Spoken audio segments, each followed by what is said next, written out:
The reporter's cameras flashed like lightning through the December snow, and in that single moment, everything Savannah Reed had carefully built over 8 months shattered into 1,000 pieces. Luke Bennett stood frozen on the sidewalk, Christmas lights glowing above them. A stranger shouted a name he'd never heard before. Not the quiet Sarah he'd been falling in love with, but Savannah Reed, the billionaire CEO, whose face had been on magazine covers while she'd been sitting across from him in a diner booth, lying through her teeth. His daughter Mia tugged at his sleeve, confused, as the man Savannah loved looked at her like she was a stranger. But before we get to how it all fell apart, let me take you back to where it started. Stay with me through this whole story. Hit that like button and drop a comment telling me what city you're watching from so I can see how far this tale travels. The diner off Highway 82 wasn't the kind of place that attracted attention. That was the point. Savannah had chosen it specifically because nobody who mattered would ever set foot in a place with cracked vinyl booths and coffee that tasted like it had been sitting on the burner since the Carter administration. She sat in the corner booth farthest from the window, wearing a coat she'd bought at Goodwill for $12 and jeans that actually came from her own closet but looked ordinary enough to pass. Her phone, the regular one, not the encrypted device her assistant used to reach her, sat face down on the table. She was early. She was always early to these things. Had been for 2 years now, ever since she'd started this whole elaborate charade. 23 first dates with 23 different men. And she'd learned to show up 15 minutes ahead of time to settle her nerves and remind herself why she was doing this. The why wasn't complicated. Marcus Hathaway had made it simple. Marcus, with his perfect teeth and his Yale MBA and his family money that almost matched hers. Marcus, who'd proposed on a yacht in the Mediterranean, and then, 3 weeks before the wedding, she'd overheard him on the phone with his brother, laughing about how marrying Savannah was the smartest investment move I'll ever make. Not because he loved her, because her net worth had just crossed $8 billion and his father's hedge fund was bleeding money. She'd called off the wedding, thrown the ring in his face at a charity gala where 200 people watched, made headlines for a week, and then she'd disappeared. Not literally. She still ran her company. Reed Technologies had contracts with half the Fortune 500 and a new AI platform that was changing how people worked. But she'd stopped being Savannah Reed in her personal life. She'd become Sarah Mitchell, office worker, modest apartment dweller, woman who took the bus and brought lunch from home and didn't have a trust fund worth more than some country's GDP. The door opened, letting in a blast of January cold, and Savannah's stomach did that thing it always did right before these meetings. A tight clench that was half hope, half dread. The man who walked in wasn't what she'd expected. Luke Bennett was supposed to be 32, a mechanic, single father. The profile her assistant had vetted, carefully, anonymously, through layers of digital separation that couldn't be traced back to her, had shown a decent-looking guy with a nice smile. But the photo hadn't captured the way he moved. Careful, economical, like someone who'd learned not to waste energy on unnecessary things. He was tall, maybe 6'1", with dark hair that needed a cut, and the kind of build that came from actual work, not a gym membership. He spotted her, the only solo woman in the place, and offered a small, apologetic smile as he headed over. "Sarah?" He had a voice that matched his appearance. Steady. "I'm Luke. Sorry I'm a few minutes behind. My daughter's reading program ran late, and I wanted to make sure she got settled." "It's fine." Savannah gestured to the seat across from her. I just got here myself." Lie number 1, but a small one in the grand scheme of things. Luke slid into the booth and immediately flagged down the waitress. Donna, according to her name tag, a woman in her 50s with tired eyes and orthopedic shoes. "Coffee, please, and whatever she's having is on me." "Just coffee for me too," Savannah said. "You sure? The pancakes here are actually pretty good. My daughter and I come here sometimes on Saturdays." Luke's smile was genuine, but there was something guarded in his eyes, like he was waiting for disappointment and had learned to brace for it. "Maybe in a bit." Donna poured their coffee and disappeared.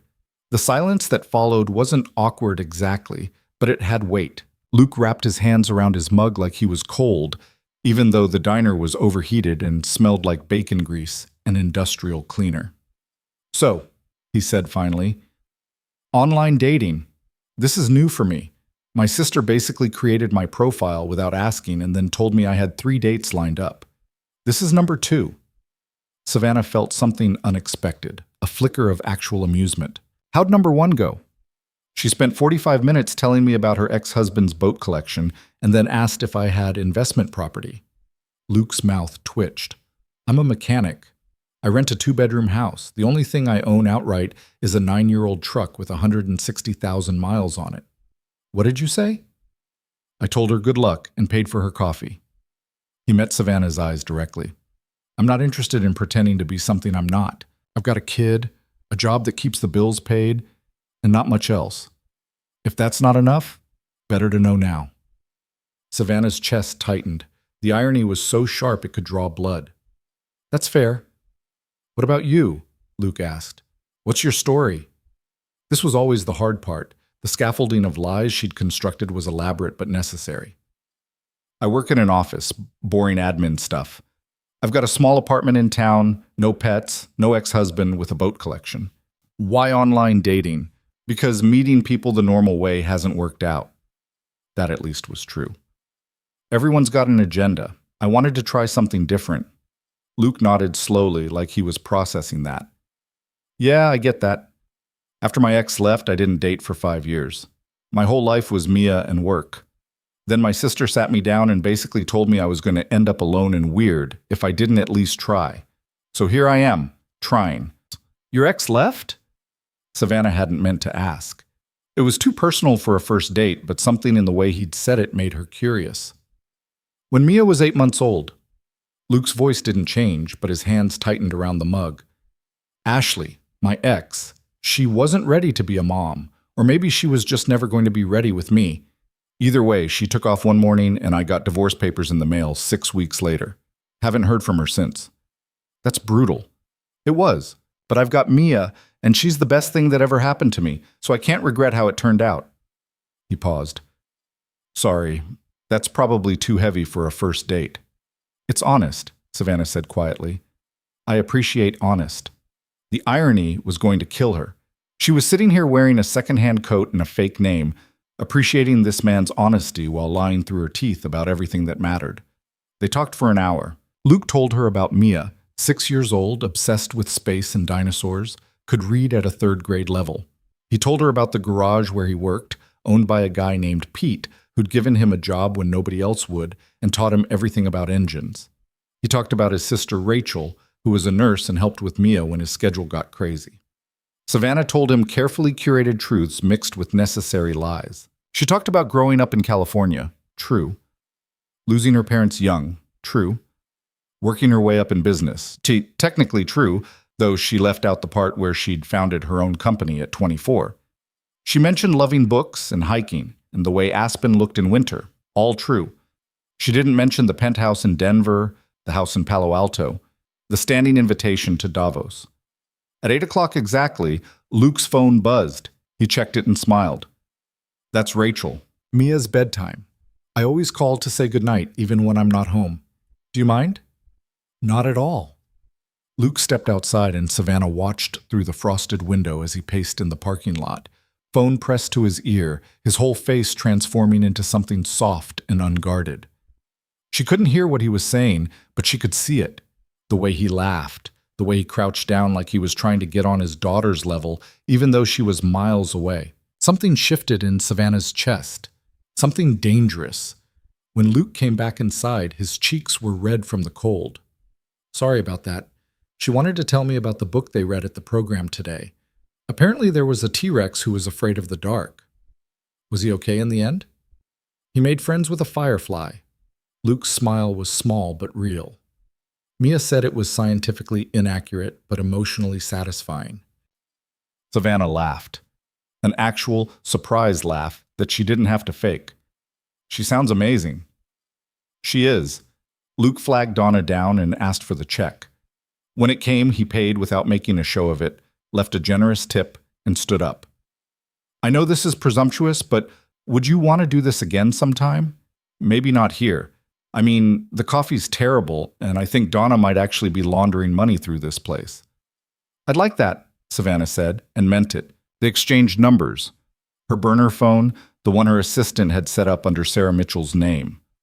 Luke walked her to her car, an older Honda she'd bought specifically for this purpose, and waited until she was inside before heading to his truck.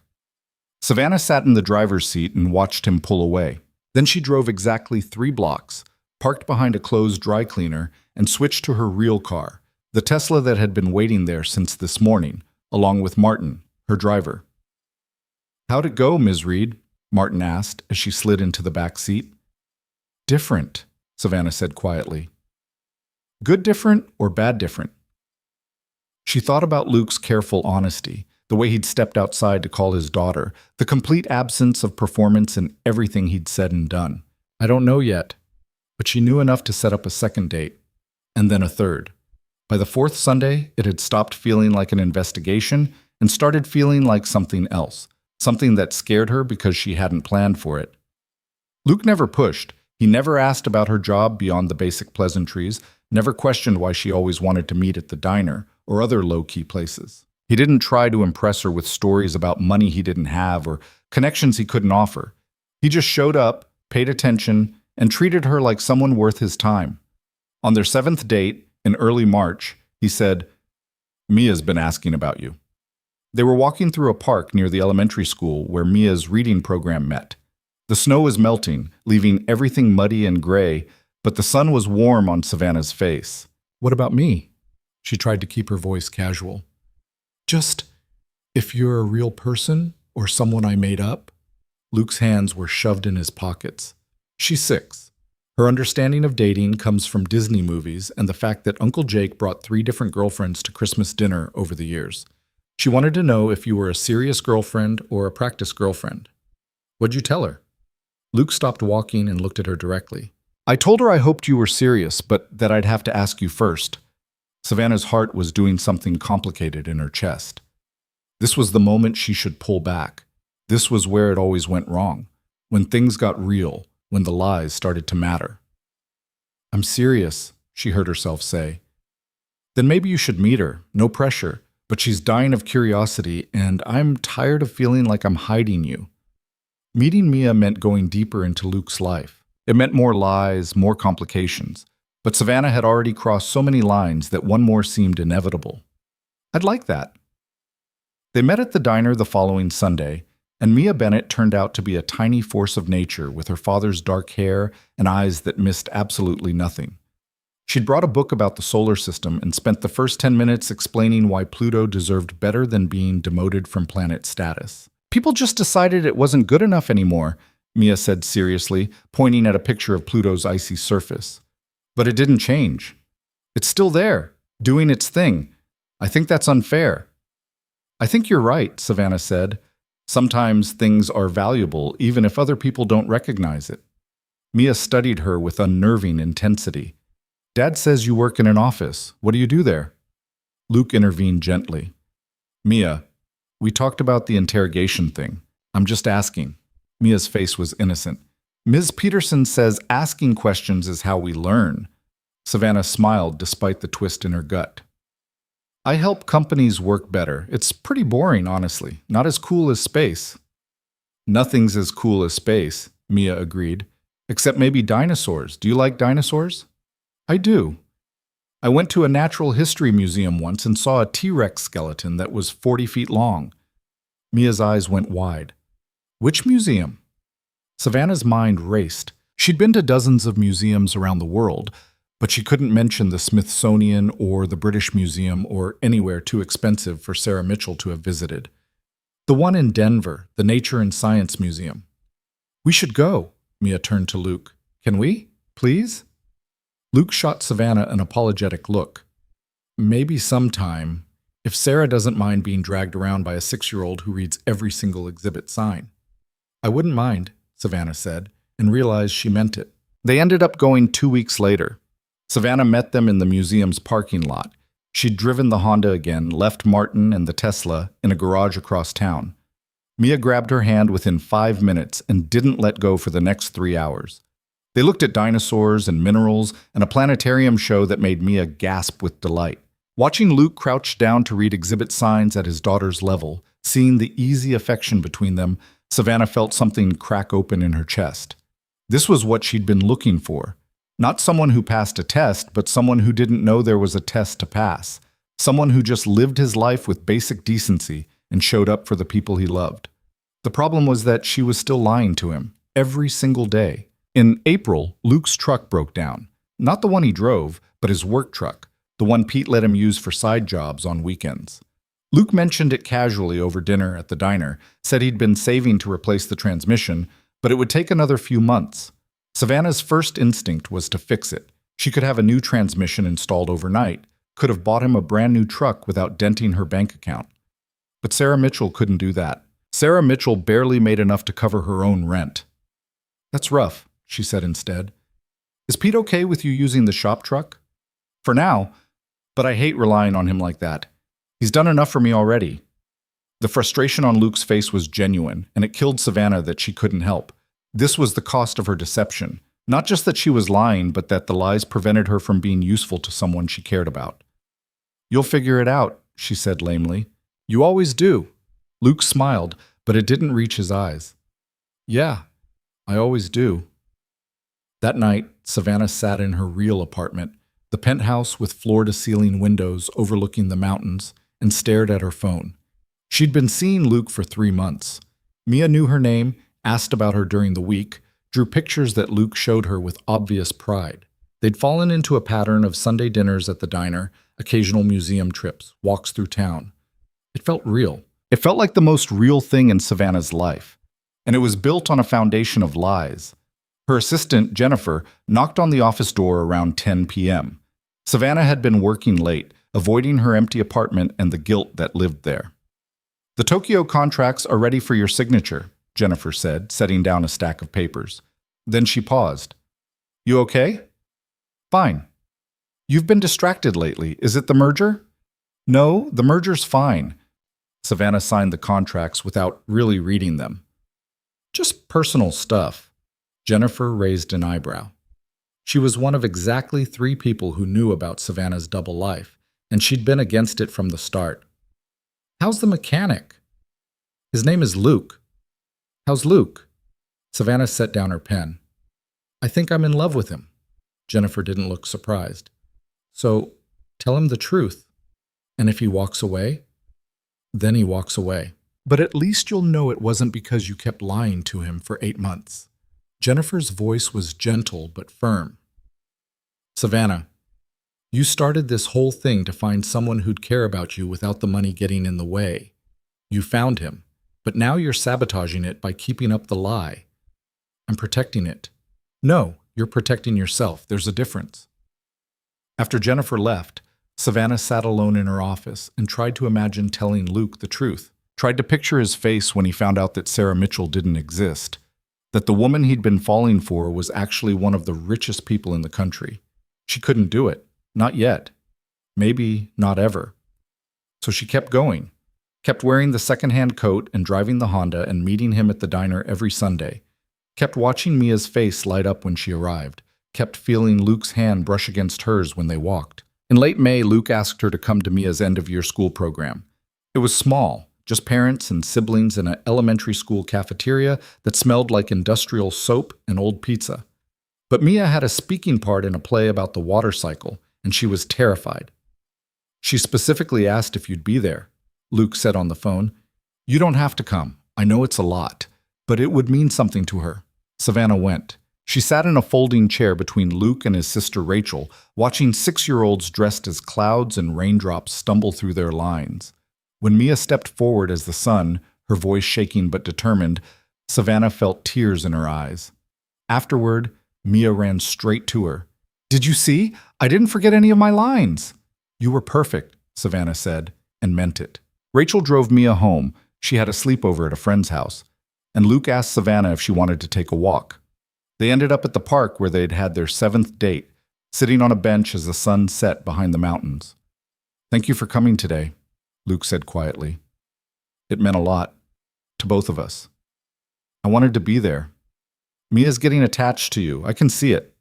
Luke was quiet for a moment. "I'm getting attached to you." Savannah's throat was tight. "That scares you." "Terrifies me. Last time I let myself care about someone, she left and took half my heart with her. But with you, it feels different. It feels like maybe I could do this again, be part of something good." This was the moment. This was where Savannah should tell him everything. Who she really was, why she'd started this, what she'd been hiding.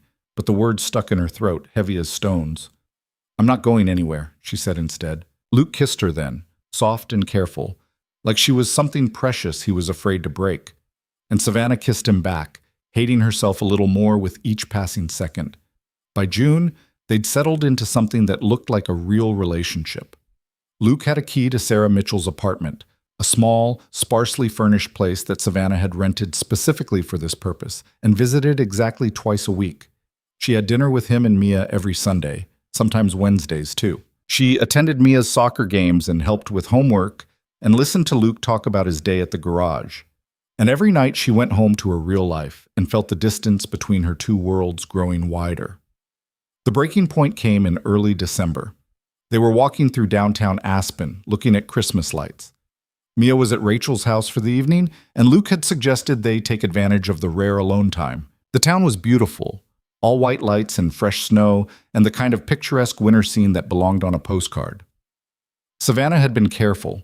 She'd checked the event calendar, made sure there were no charity galas or business dinners that might put her in the same place as anyone who'd recognize her.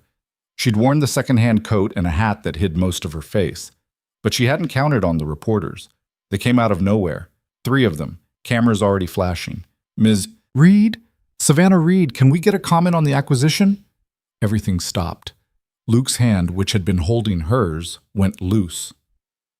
"Ms. Reed, is it true Reed Technologies is buying out Vertex Systems?" The reporters were circling now, and people on the street were stopping to stare. Savannah could see the confusion on Luke's face, the way he was looking at her like she'd just transformed into someone else entirely. Which, in a way, she had. "I need you to leave," Savannah said to the reporters, her voice cold and controlled. The voice she used in boardrooms, not diners. "Just a quick comment. I said leave, now." One of the reporters turned to Luke.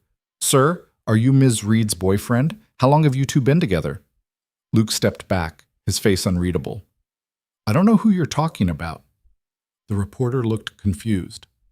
"Savannah Reed, the CEO of Reed Technologies. She's worth, but I'm dating someone named Sarah Mitchell," Luke said flatly. He looked at Savannah. "At least, I thought I was." Savannah's world was crumbling in real time, and there was nothing she could do to stop it. "Luke, is that even your real name? Sarah?" The reporters were eating this up, cameras clicking frantically.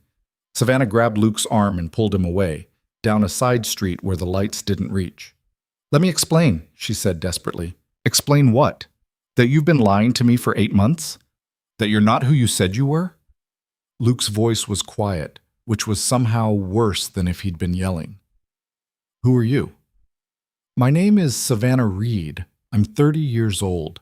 I founded a tech company when I was 24 and sold part of it when I was 27. The rest I still own. I'm worth about $8 billion. The words felt like glass in her throat. But everything else was real.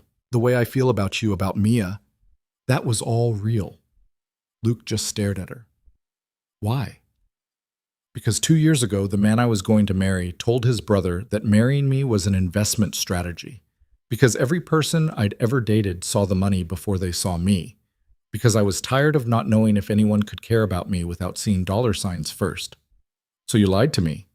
I didn't mean for it to go this far. I thought... You thought what? That I'd never find out? That you could just keep pretending forever? Luke's hands were shaking. I told you about Ashley. I told you what it did to me when she left. And you stood there and listened and didn't think maybe I deserved to know the truth about who I was falling in love with? I was scared, Savannah whispered. Of what? That I'd love you for the wrong reasons? Luke laughed, bitter and sharp. Savannah, I don't care about your money. I don't care if you're a billionaire or a janitor. I care that you looked me in the eye every single day and lied. I care that you let me introduce you to my daughter, let her get attached to you, while you were running some kind of test I never agreed to take. It wasn't like that. Yes, it was. You said it yourself. You wanted to see if I could care about you without the money. Well, congratulations. You got your answer. But here's another answer you didn't ask for. I don't know if I can trust someone who could lie that easily for that long. Savannah felt tears on her face, hot against the cold air. "Luke, please. I need to go. I need to think." He was already backing away. "Don't call me. Don't come to the diner. Just give me space." "What about Mia?" "What about her?" Luke's voice cracked. "You think I'm going to explain to my 6-year-old daughter that the woman she's been calling her dad's girlfriend doesn't actually exist? That Sarah was just a character someone was playing? I never lied to Mia. You lied to me, which means you lied to her too. She loved you, Savannah. She asked me last week if you might move in with us someday. What do I tell her now?"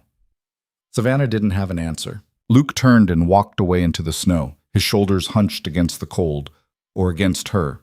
She couldn't tell which. She stood there for a long time, watching Christmas lights blink on and off in shop windows, listening to the sound of her own breathing and the distant laughter of people who weren't watching their lives fall apart. When she finally made it back to her car, the Tesla, not the Honda, Martin took one look at her face and didn't ask questions. He just drove her home in silence while Savannah stared out the window and tried to figure out how you fix something after you've broken it this completely. The penthouse felt like a museum after that night. Savannah stood at the floor-to-ceiling windows watching snow fall over Denver, her phone silent on the marble counter behind her. She'd turned off the notifications 3 days ago because every buzz made her hope it was Luke, and it never was. Jennifer found her there on the 4th morning, still wearing yesterday's clothes, coffee cold in her hand. "You need to sleep," Jennifer said quietly. "I need to fix this." "I don't think you can." Jennifer set down a folder with the Tokyo contracts, already signed and processed. "He asked for space. You should give it to him. His daughter thinks I disappeared. Mia doesn't understand why I'm not coming to dinner anymore." Savannah's voice cracked. "She drew me a picture last week of the 3 of us at the museum. Luke sent it before everything. I can't just vanish from her life. You should have thought about that before you started lying." The words stung because they were true. Savannah had been so focused on protecting herself from another Marcus that she hadn't considered what would happen when the protection became the problem. She'd tested Luke's character and found it flawless, but she'd never tested her own, and that's where everything had fallen apart. "I need to talk to him," Savannah said. "He told you not to call." "I won't call. I'll go to the garage." Jennifer's expression shifted to something between sympathy and exasperation. "Savannah, showing up at his workplace is not giving him space. I don't care. I can't just sit here and let this end without fighting for it." But she didn't go that day, or the next, because every time she got in the car, she imagined Luke's face, the way he'd looked at her in that snow-covered alley like she was a stranger wearing someone else's skin. The hurt in his voice when he'd said she'd lied to Mia too, even though technically she'd never said anything false to the little girl. Just let her believe things that weren't true, which somehow felt worse. A week passed, then another. Savannah threw herself into work because it was the only thing that made sense anymore. Reed Technologies was acquiring Vertex Systems in a deal that would expand their AI platform into healthcare, and the negotiations were brutal. 14-hour days, conference calls with lawyers in 3 time zones, due diligence reports that made her eyes blur. "You're going to burn out," Jennifer warned during a particularly vicious negotiation session with Vertex's board. "I'm fine. You slept 4 hours last night. You've lost weight. You snapped at the CFO this morning for breathing too loud." He was breathing too loud. Jennifer shut the office door and sat down across from Savannah's desk. "You're miserable. This isn't helping. Working is the only thing I know how to do." Savannah's hands were shaking slightly. She pressed them flat against the desk. "I built this company from nothing. I turned $20 million in venture capital into $8 billion in market value. I can solve problems. I'm good at solving problems, but I can't fix this one and it's killing me. Maybe some problems don't have solutions. Maybe some things are just broken." Savannah wanted to argue, but the words died in her throat. She'd spent 2 years designing an elaborate test to find someone genuine, and when she'd found him, she'd destroyed it with the very deception she'd created. The irony was so perfect, it could have been plotted by a screenwriter. That night, alone in the penthouse again, Savannah did something she hadn't done since the night her parents died. She opened a bottle of wine and let herself fall apart completely, sat on the kitchen floor and cried until her ribs ached, until her face was swollen and her throat was raw.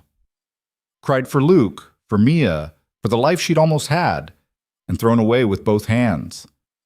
Her phone rang at some point. She ignored it.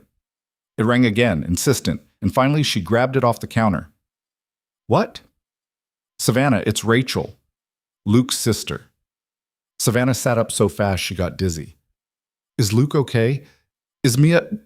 They're fine, physically. Rachel's voice was careful. But Luke's not handling this well. He won't talk about it, but Mia keeps asking where you are, and he just shuts down. I thought you should know. Why are you calling me? Savannah's hands were shaking again. He must hate me. He doesn't hate you. He's hurt. There's a difference. Rachel was quiet for a moment. Look, I don't know the whole story. Luke won't tell me, but I've known my brother for 32 years, and I've never seen him look at anyone the way he looked at you. Not even Ashley. And he married her. That was before he knew I'd been lying to him. Yeah, well, people lie for all kinds of reasons. Some of them are even good reasons. Rachel sighed. I'm not saying what you did was okay. I don't know enough to judge, but I know Luke, and I know he cares about you. If you care about him, you should fight for this, because he won't. He's too scared of getting hurt again. After Rachel hung up, Savannah sat on the kitchen floor for another hour, turning the conversation over in her mind. Fight for this. Easy words, harder action. What did fighting even look like when the person you were fighting for had asked you to stay away? She thought about showing up at the garage, forcing Luke to listen. But that felt selfish, like she was prioritizing her own need for resolution over his need for space. She thought about writing a letter, something that would let him process everything without the pressure of her presence. But words on paper felt inadequate for the size of what she'd done. In the end, she did nothing. Just went to work, came home, repeated the cycle. Let December crawl past in a blur of meetings and contracts and sleepless nights. The Vertex acquisition closed 2 days before Christmas, and Savannah's board threw a celebration dinner at a restaurant that cost more per plate than most people spent on groceries in a month. She attended because it was expected, smiled for photos, gave a speech about innovation and growth and the future. Then she went home and stared at the picture Mia had drawn, the one Luke had sent before everything imploded. 3 stick figures in front of a building with museum, written in wobbly letters across the top. Savannah had kept it, even though looking at it felt like swallowing glass. Christmas Eve was the worst.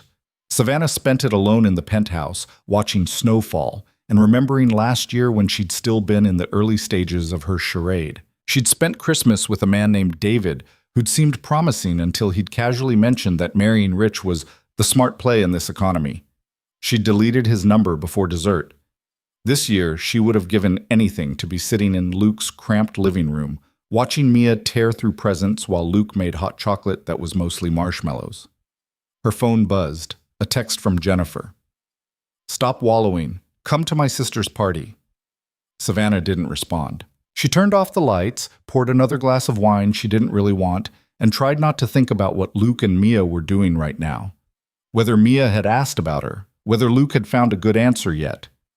She made it to January 3rd before she broke. The garage was on the east side of town, a squat brick building with 2 bays and a hand-painted sign that said Pete's Auto Repair in fading letters. Savannah parked the Honda. She'd kept it, even though driving it now felt like wearing a costume, and sat in the cold car for 10 minutes, trying to find the courage to walk inside. Through the bay window, she could see Luke. He was under the hood of a Subaru, wearing coveralls with grease stains and his hair falling into his eyes the way it always did when he was concentrating. Her chest felt tight watching him. He looked thinner, or maybe that was just her imagination. Tired, definitely. The set of his shoulders was different, like he was carrying weight he hadn't been carrying 3 months ago. Savannah got out of the car before she could talk herself out of it. The garage smelled like oil and metal and the space heater in the corner that was fighting a losing battle against the January cold. Luke didn't look up when the door opened, probably thought she was a customer, just called out, "Be with you in a second." Luke. His whole body went rigid. He straightened slowly, wiping his hands on a rag that was already filthy, and turned around. When he saw her, something complicated crossed his face. Not anger exactly, but not welcome either. "I asked you not to come here," he said quietly. "I know. I'm sorry. But I needed to see you, and you wouldn't take my calls, and I... Savannah's carefully prepared speech evaporated. I needed to see you. Luke glanced towards the office where Pete was probably working on invoices, then gestured to the bay door. Outside. They stood in the parking lot between a rusted pickup and a Camry with a cracked windshield. The cold bit through Savannah's coat, her real coat this time, the expensive one she'd stopped pretending she couldn't afford. You look different, Luke said. I'm not wearing the Goodwill coat anymore. Yeah, I noticed. He crossed his arms. What do you want, Savannah? Hearing her real name in his voice was strange and painful. I want to apologize. I want to explain. I want you to give me a chance to... To what? Make it better? You can't. Luke's voice was flat, tired. I've spent the last month trying to figure out how I didn't see it, all the signs I must have missed. But you were good. I'll give you that. You never slipped. Never made a mistake. Even when I talked about money being tight, about struggling to fix my truck, you just sat there and let me talk, knowing the whole time you could have solved all of it without thinking twice. I couldn't help without blowing my cover. Your cover. Luke laughed, but there was no humor in it. You talk about it like you were undercover, like this was some kind of mission. But it was my life, Savannah, my actual life. And you treated it like an experiment. That's not fair. Isn't it? You said it yourself. You were testing me, seeing if I'd pass, seeing if I was good enough to deserve the real you. Luke's eyes were hard. Well, I've got news for you. I didn't sign up to be tested. I thought we were just two people trying to figure out if we fit together. But you already knew everything about me before we even met, didn't you? You had your assistant run a background check, probably knew my credit score and my ex-wife's forwarding address before you ever sat down in that booth. Savannah felt sick because he was right. She'd vetted him thoroughly, had to, for safety reasons, but also because she'd wanted to make sure he wasn't another Marcus. She'd known about his divorce, his financial struggles, the custody arrangement with his ex that had never materialized because Ashley had never asked for it. She'd known everything, while he'd known nothing. I was trying to protect myself, she said weakly. By lying to me for 8 months? By letting my daughter fall in love with someone who didn't exist? Luke's voice cracked on the word daughter. Do you know what I had to tell her? She cried, Savannah. She cried for 3 days because her dad's girlfriend disappeared and she didn't understand why. I couldn't explain it without making you sound like a villain or making myself sound like an idiot for not seeing through it. I never meant to hurt Mia, but you did. You hurt both of us. And the worst part is, I understand why you did it. Rachel told me about your ex, about what he said. I get it. You got burned and you were scared. Luke rubbed his face with both hands. But you know what? I got burned too. Ashley destroyed me, left me alone with a baby and a mortgage I couldn't afford and trust issues that took me 5 years to work through. You're not the only person who's been hurt by someone they loved. I know that. Do you? Because from where I'm standing, it looks like you decided your pain was more important than mine. You decided that protecting yourself from another Marcus was worth lying to me about everything that mattered. Savannah had no defense because he was absolutely right. She'd been so focused on her own scars that she'd ignored his completely. I fell in love with you, she said quietly. That was real. Everything I felt for you and Mia, that was all real. Was it? Or did you fall in love with the idea of me, the simple mechanic who didn't want your money because he didn't know you had it? Luke's jaw was tight. How do I know the woman I fell in love with was even real? How do I know Sarah wasn't just another character you were playing? Because Sarah was me, just without the money. Everything else was true. How I felt, what I wanted, who I was with you. The only thing I lied about was my name and my bank account. Those aren't small things, Savannah. I know. She was crying now, tears freezing on her cheeks in the cold air. I know I screwed this up. I know I don't deserve another chance. But I'm asking for one anyway because what we had was real, and I don't want to lose it. Luke looked away, staring at the mountains in the distance. I don't know if I can trust you again.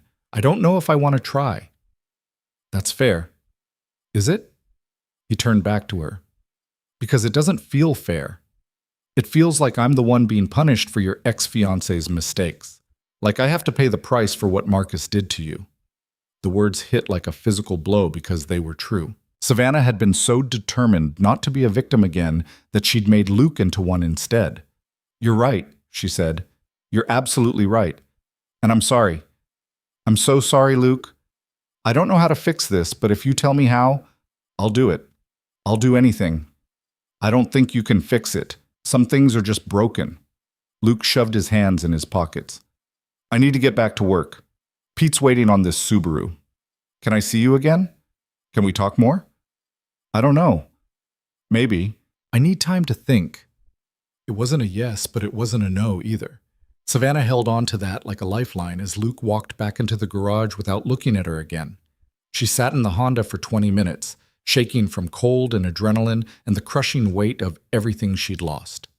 Then she drove to the diner, the one where it had all started, and sat in the booth where she'd first met Luke, ordered terrible coffee, and tried to figure out what came next. Donna, the waitress, recognized her immediately. "Haven't seen you in a while. Where's your fella?" "We're taking a break." "That's a shame. He seemed like a good one." Donna refilled the coffee without being asked. "Most men, they're either looking for a mother or a maid or a trophy. Your guy just seemed like he wanted a partner. Those are rare." "I know. So don't give up on him too easy." Savannah wanted to laugh. She hadn't given up on Luke. He'd given up on her, and she couldn't even blame him for it. But Donna's words stuck with her as she drove home through the snow. Don't give up too easy. Fight for this. Rachel had said the same thing. But how did you fight for someone who didn't want to be fought for? The answer came to her 3 days later, sitting in her office during a budget meeting that should have had her full attention. She was supposed to be reviewing Q1 projections, but instead she was thinking about Mia, about the little girl who'd held her hand in the museum and explained Pluto's demotion with 6-year-old indignation, the child who'd drawn pictures and asked questions and looked at Savannah like she was someone worth keeping around. Savannah had hurt Luke, and that was unforgivable, but she'd also hurt Mia, and that was worse, because Mia hadn't chosen to be part of this mess. She'd just loved openly the way kids do, without suspicion or testing, and Savannah had let her. She pulled out her phone and texted Rachel, "Can we meet?" The response came back in under a minute. "Coffee shop on Main Street, 4 p.m. Rachel Bennett was a study in contrast, her brother's warmth mixed with a steel core that came from raising other people's children for 12-hour shifts and then going home to help raise Mia when Luke's schedule got impossible. She sat across from Savannah with a latte and an expression that gave away nothing. "Thanks for meeting me," Savannah said. "I'm not here to make this easier for you." Rachel's voice was kind but firm. "I'm here because Luke's my brother and Mia's my niece, and I want what's best for both of them. I'm not convinced that's you." "Fair enough. So why am I here?" Savannah had rehearsed this conversation a dozen times, but now that she was sitting across from Rachel, the words felt inadequate. "I need to know how Mia's doing. Luke won't tell me, and I understand why, but I can't stop thinking about her. She's 6. She doesn't understand why people leave." Rachel stirred her coffee slowly. "She thinks she did something wrong. Luke tries to explain that it's not her fault, but she's 6. Her mom left when she was a baby, and now you're gone too. She's starting to think maybe she's the problem." The guilt was crushing. Savannah had been so focused on protecting herself from another Marcus that she'd never considered what her deception would do to a child who'd already been abandoned once. "I need to talk to her," Savannah said. "Not to fix things with Luke, just to make sure she knows this isn't her fault." "You think Luke's going to let you anywhere near his daughter after what you did?" "No. That's why I'm asking you to help me." Rachel set down her coffee. "You want me to go behind my brother's back so you can talk to his kid? Are you out of your mind?" "Maybe. Probably." Savannah leaned forward. "But Mia deserves to know the truth. Not all of it. She's too young for the whole story. But she deserves to know that the reason I'm not around anymore has nothing to do with her, that she's perfect and wonderful and any adult would be lucky to have her in their life. You could write her a letter." "Letters are easy. Kids deserve better than easy." Savannah's hands were shaking. "I know I don't have the right to ask you for anything. I know I hurt your brother. But I'm asking anyway because Mia's the innocent one in all of this, and she shouldn't have to carry this weight." Rachel studied her for a long moment. "If I do this, and that's a big if, it's not because I've forgiven you, it's because you're right. Mia doesn't deserve to feel like she's the reason another person left." I'll take it. I need to talk to Luke first. If he says no, that's the end of it. You don't push, you don't show up at the house, you don't try to go around him. Understood? Understood. They parted ways outside the coffee shop, and Savannah drove home through a snowstorm that was rapidly getting worse. The penthouse felt emptier than usual, and she found herself standing at the windows again, watching the city disappear under white. Her phone rang around 8. Rachel. He said yes, Rachel said without preamble, but there are conditions. I supervise the whole time. You get 30 minutes, maximum. And if Mia gets upset or asks you to leave, you leave immediately. No arguments. When? Tomorrow, Saturday. Mia has soccer practice in the morning, and then Luke's taking her to his friend's birthday party. You'll have the window between 3 and 3:30. I'll bring her to the park near the elementary school. Thank you. Don't thank me yet. If you make this worse, I'll personally make sure you regret it. The line went dead. Savannah stood there holding her phone, terrified and grateful in equal measure. She had one chance to make this right with Mia. 30 minutes to explain the inexplicable to a 6-year-old who thought in concrete terms and deserved better than the mess the adults in her life had created. She didn't sleep that night. Just sat in her office, drafting and discarding explanations, trying to find words that would make sense to a child without lying. By morning, she had nothing but a headache and the certainty that she was going to screw this up. The park was empty when she arrived at 2:50. The playground equipment was covered in yesterday's snow, and the swings creaked in the wind. Savannah sat on a bench and waited, her heart hammering against her ribs. Rachel's car pulled up at 3 exactly. Mia climbed out of the back seat wearing a purple coat and light-up sneakers, her face uncertain. When she saw Savannah, she stopped walking. Go ahead, Rachel said gently, staying by the car. I'll be right here if you need me. Mia approached slowly, like Savannah was a dog that might bite. When she got close enough, she said, Hi. Hi, Mia.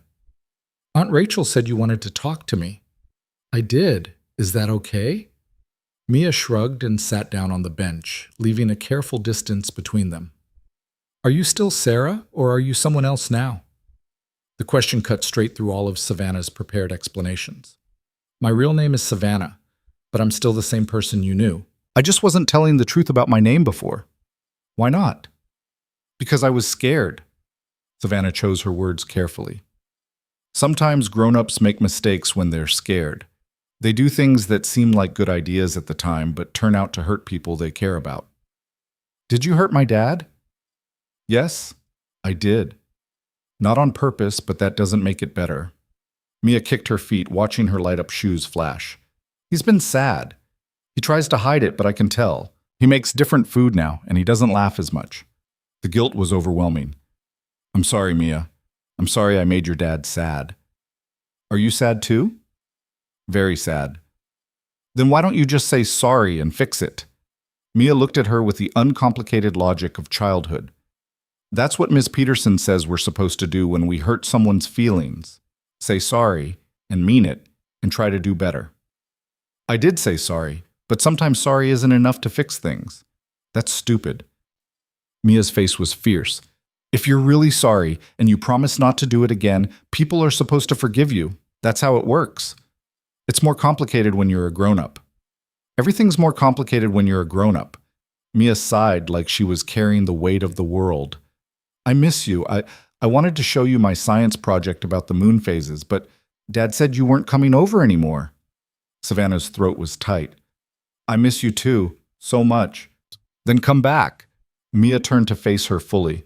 I don't care if your name is Sarah or Savannah or whatever. You're nice to me and you listen to my space facts and you don't treat me like a baby. That's what matters. I wish it was that simple. But why isn't it? How did you explain to a 6-year-old that trust, once broken, didn't just repair itself with good intentions? That her father had every right to protect himself and her from someone who'd proven they could lie for months without flinching? Your dad needs time to decide if he can trust me again, Savannah said finally, and I have to respect that, even if it's hard. Do you love him? The question was so direct it took Savannah's breath away. Yes, I do. Then tell him that. He probably doesn't know. I think he knows. I just don't think it's enough right now. Mia frowned, processing this. Then she said, I drew you another picture of the constellation Orion. Want to see it? I'd love to. Mia pulled a folded piece of paper from her coat pocket and smoothed it out on the bench between them. It showed a careful rendition of the Hunter constellation, with arrows pointing to each star and their names written in wobbly handwriting. This one's Betelgeuse, Mia said, pointing. It's a red supergiant. Someday it'll explode into a supernova, but probably not for a long time. Maybe 1,000,000 years. It's beautiful, Mia. You can keep it if you want. I made it for you before everything got weird. Savannah took the drawing with shaking hands. Thank you. I'll treasure it. They sat in silence for a moment, watching snow start to fall again. Then Mia said, I don't understand why grown-ups make everything so hard. If you love someone and they love you, that should be enough. You're right, it should be. But it's not? Not always. Sometimes people need more than love. They need trust too. And honesty. Were you honest with me? Mia's eyes were serious. Or did you lie to me too? I never lied to you directly, but I let you believe things that weren't true, and that's almost the same thing. Like what?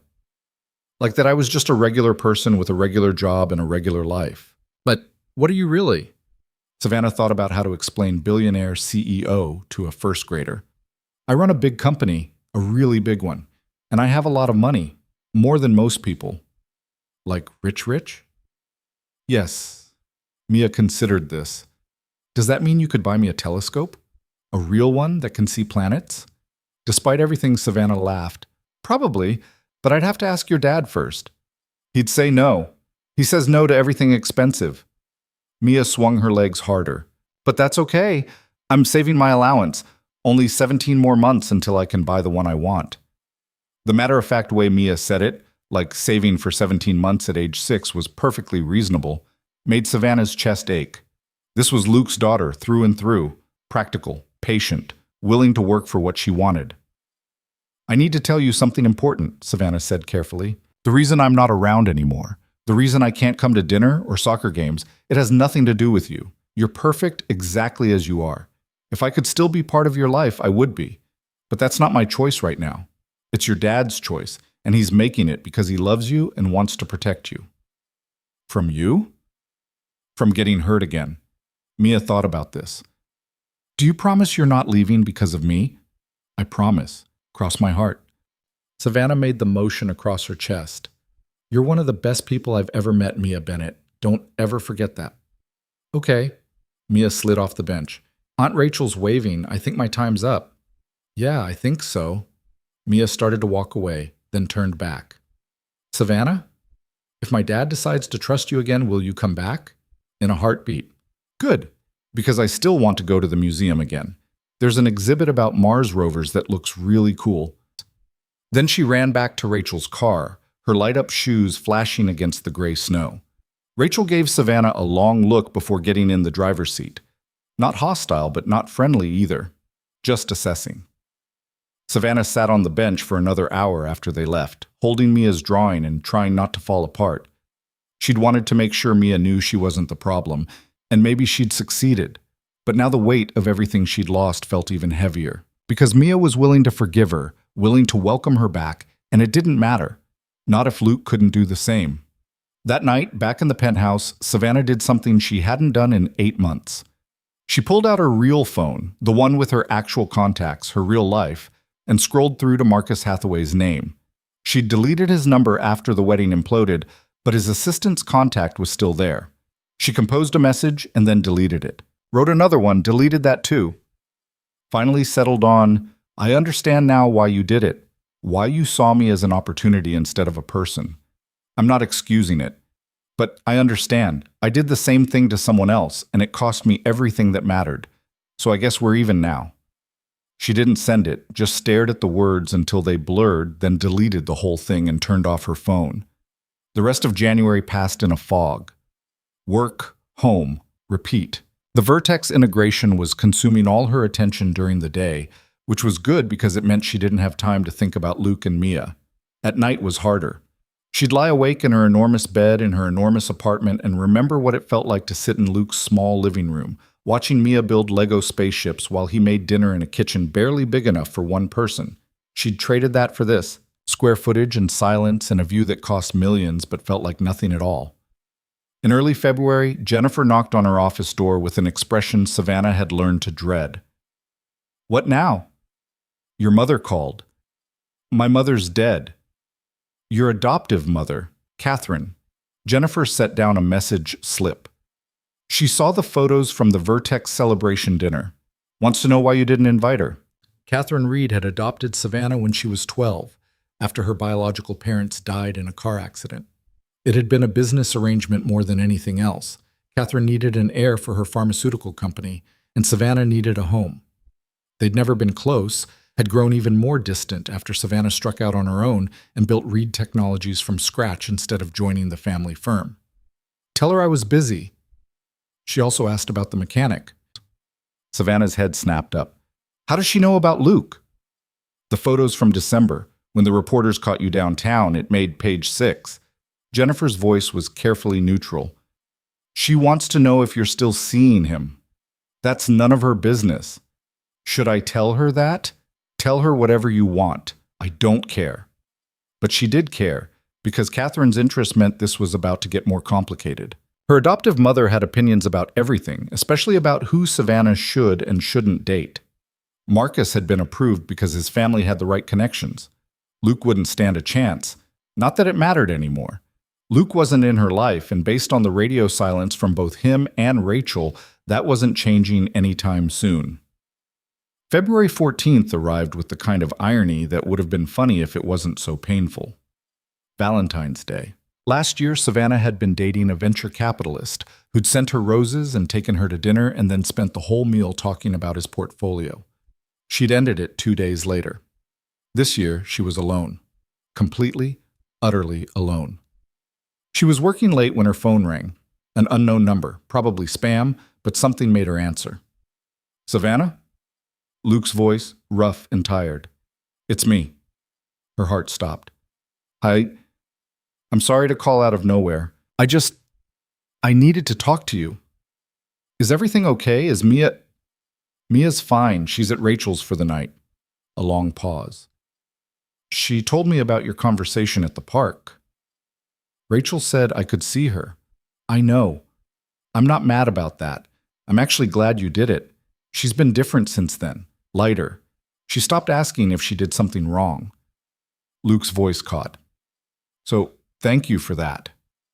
She's an amazing kid." "Yeah, she is." Another pause. "She also told me I should give you another chance. Said if you promise not to lie anymore, I should believe you." Savannah closed her eyes. "I did promise that, and I meant it. I know. That's the problem. I believe you meant it, but I don't know if that's enough." "What would be enough?" "I don't know." Luke sounded exhausted. "I've been going over and over this for 2 months, trying to figure out if what we had was real or if it was just me falling for a character you were playing. And the worst part is, I can't tell. I don't trust my own judgment anymore." "The feelings were real," Savannah said desperately. "Everything I felt for you, for Mia, that was all real. The only thing that was fake was the name and the backstory.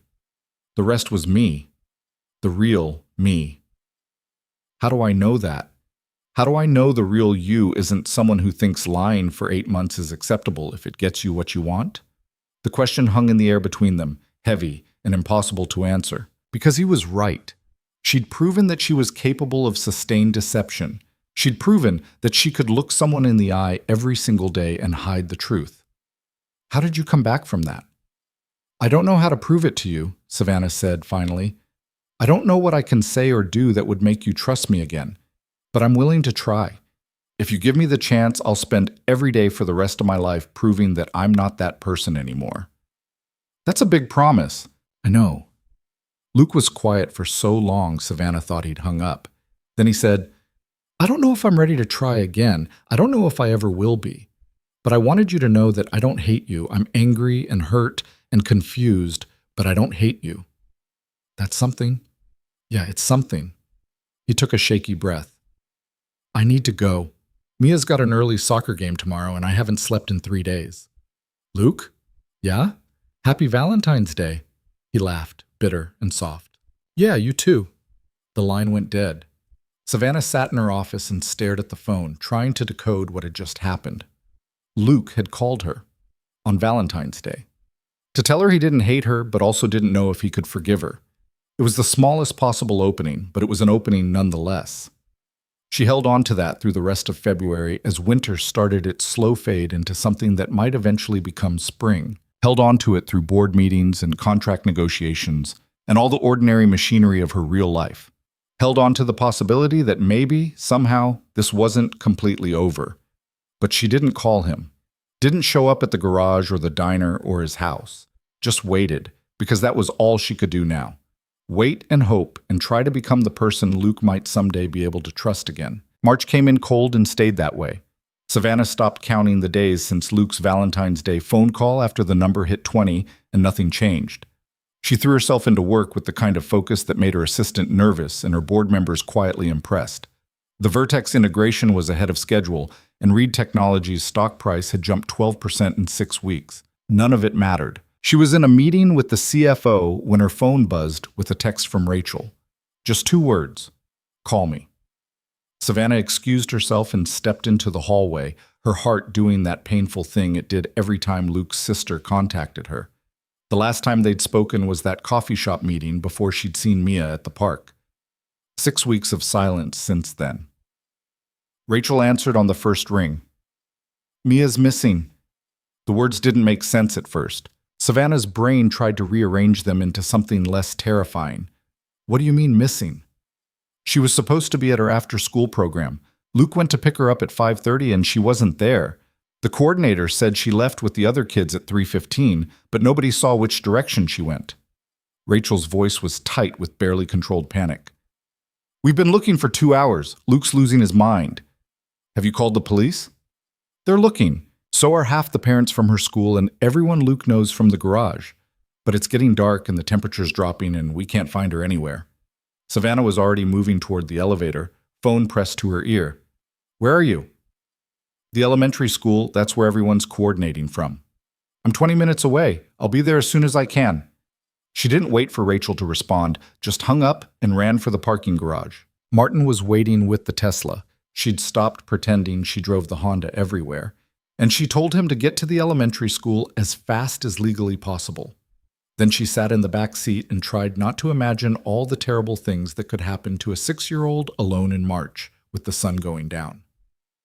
The school parking lot was chaos. Police cars, search and rescue vehicles, parents milling around with flashlights. Savannah found Rachel near the main entrance, her nurse's composure cracking around the edges. Any updates? Savannah asked. Nothing. It's like she vanished. Rachel's hands were shaking. Luke's out searching with Pete and some guys from work. They're covering the neighborhood block by block. Has anyone checked her favorite places? Places she talks about? We've checked everywhere we can think of. The park, the library, the ice cream shop she likes, her friend Emma's house. Nothing. Savannah closed her eyes and tried to think like Mia, a 6-year-old who loved space and dinosaurs and asking questions. A kid who drew pictures of constellations and saved her allowance for 17 months to buy a telescope. Where would a child like that go? Then it hit her. The conversation in the park, Mia talking about the drawing she'd made. Not the constellation one, the earlier one. The 3 stick figures at the museum. But there was another drawing too, one Luke had shown her months ago. Mia standing by water with the caption, Mirror Lake in wobbly letters. The pond, Savannah said suddenly. The one north of town. Mia drew a picture of it once. She called it the Mirror Lake. Rachel's face went pale. That's 3 miles from here. There's no way she walked that far. Kids can walk farther than you think when they're determined. And if she was upset about something, if she wanted to be alone, Savannah was already moving back toward the car. I'm going to check. Wait, I'll come with you. No, stay here and coordinate. If I find her, I'll call immediately. Savannah didn't wait for an argument. She got in the Tesla and told Martin to take her to the pond north of town, the one near the old trail system. He didn't ask questions, just drove. The sun was completely down by the time they reached the access road. Martin pulled over and Savannah got out, grabbing the flashlight he kept in the emergency kit. The air was bitter cold, well below freezing, and she was wearing office clothes, slacks and a blouse, and shoes that were completely wrong for hiking through snow. "Ms. Reed, you shouldn't go alone. Stay with the car. If I'm not back in 30 minutes, call Rachel and tell her where I am." She didn't give him time to argue, just started walking down the trail toward the pond. The path was icy and treacherous, and twice she almost fell. Her feet were numb within 5 minutes, but she kept going, playing the flashlight beam across the snow, looking for small footprints. The pond came into view after 10 minutes of walking. It was frozen solid, surrounded by pine trees that looked black against the darkening sky. And there, sitting on a fallen log at the water's edge, was a small figure in a purple coat. "Mia!" The little girl's head snapped up. Even from a distance, Savannah could see her face was red and tear-stained. Savannah ran, or tried to, her inappropriate shoes sliding on ice, and dropped to her knees in front of Mia. "Are you okay? Are you hurt?" "I'm cold." Mia's voice was small and scared. "I couldn't find my way back and it got dark." Savannah pulled off her own coat, the expensive one she'd been wearing to work, and wrapped it around Mia's shoulders. "What are you doing out here? Everyone's looking for you." "Your dad is terrified." I was mad at Emma. She said mean things at lunch about how my dad doesn't have enough money for the field trip to the science center. She said I probably can't go because we're poor. Mia's chin trembled. I told her my dad works really hard and we're not poor, but she laughed. "So I left school and came here because it's quiet and nobody bothers me."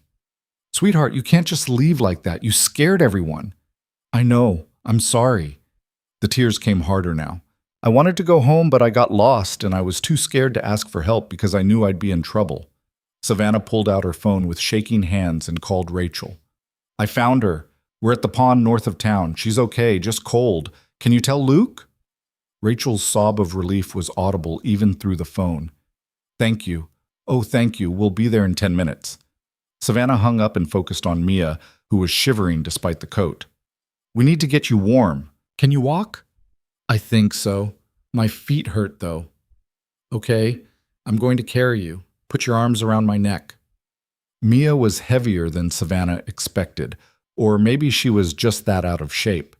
Either way, she managed to get the little girl in her arms and start the trek back to the car. Her feet were screaming in the wrong shoes, her lungs burning from the cold air, but she didn't stop. Just kept walking, step after painful step, until the Tesla's lights came into view. Martin had the heat running full blast. He helped get Mia into the back seat and wrapped her in the emergency blanket from the trunk. Savannah climbed in after her, teeth chattering, and pulled Mia close. "You're shaking," Mia said quietly. "I'm okay. Just cold." "Your coat's expensive. You shouldn't have given it to me." "It's just a coat. You're more important." They sat like that, sharing warmth, until headlights appeared on the access road. Luke's truck skidded to a stop and he was out before it fully stopped moving, running toward the Tesla. Martin opened the door and Luke reached in, pulling Mia out of the car and into his arms. "You're okay. You're okay." He was saying it over and over, his voice breaking. "Don't ever do that again. Do you understand? Never." "I'm sorry, Dad. I'm really sorry." Luke held her for a long time, his face buried in her hair. When he finally looked up, his eyes found Savannah's. The expression on his face was complicated, relief and gratitude and something else she couldn't name. "Thank you," he said roughly. "Rachel told me you're the one who figured out where she'd be. I just remembered the drawing, the Mirror Lake. Nobody else thought of it. Not me, not Rachel, not the police." Luke's jaw was tight. "You saved her. Anyone would have done the same. But you're the one who did it." He adjusted Mia in his arms. "I need to get her to the hospital, make sure she's okay. But Thank you, Savannah, I mean it." Rachel pulled up then in her own car, and there was a flurry of activity as they decided who was going where. Luke would take Mia to the hospital, Rachel would follow, and they'd meet the police there to file a report. Through it all, Savannah stood next to the Tesla, shivering in her blouse, watching the organized chaos. Before Luke left, he turned back one more time. "Will you be there? At the hospital?" The question caught her off guard. "Do you want me to be?" "Yeah, I do." He didn't wait for her answer, just got in his truck with Mia and drove off, Rachel following close behind. Savannah stood there for a moment, trying to process what had just happened. Then she got back in the Tesla and told Martin to take her to the hospital. The emergency room was crowded and bright and smelled like antiseptic. Luke was in a curtained area with Mia while a doctor checked her over. Rachel stood outside, talking to a police officer about the incident. When she saw Savannah, she broke away from the conversation. They're saying she's fine, just mild hypothermia and some frostbite on her toes. They want to keep her for a few hours to make sure her core temperature stabilizes. Rachel pulled Savannah into a sudden, fierce hug. Thank you. I don't know how to thank you enough. You don't have to thank me. Yes, I do. You didn't hesitate. You just went looking for her. Rachel pulled back, her eyes wet. Luke was falling apart out there. I've never seen him like that. And you found her. The doctor emerged from the curtained area and had a quiet conversation with the police officer. After a few minutes, the officer left and the doctor approached Rachel. She's going to be fine, he said. We'll monitor her for another 2 hours, but barring any complications, she can go home tonight. Dad's with her now. She's asking for someone named Savannah? That's me, Savannah said. Go on in. I think it would help her to see you're okay too. She's worried about you being cold. Savannah slipped through the curtain. Mia was lying in a hospital bed that was way too big for her, wearing a hospital gown and covered in warm blankets. Luke sat beside her, holding her hand. He looked up when Savannah entered, and something in his face shifted. Hi, Savannah said quietly. Savannah? Mia tried to sit up. Are you warm now? Did you get your coat back? I'm fine. Don't worry about the coat. But it was really nice. Nicer than the one you wore to the diner that first time. Luke's mouth twitched despite everything. So you noticed that, huh? I notice everything. Mia settled back against the pillows. Dad, I'm really sorry I scared you. We'll talk about that later. Right now, I'm just glad you're safe. Luke squeezed her hand. What Emma said at lunch about the field trip, that wasn't true. We'll figure out the science center, I promise. I know, I shouldn't have run away. I just got so mad and I wanted to be by myself. Mia looked at Savannah.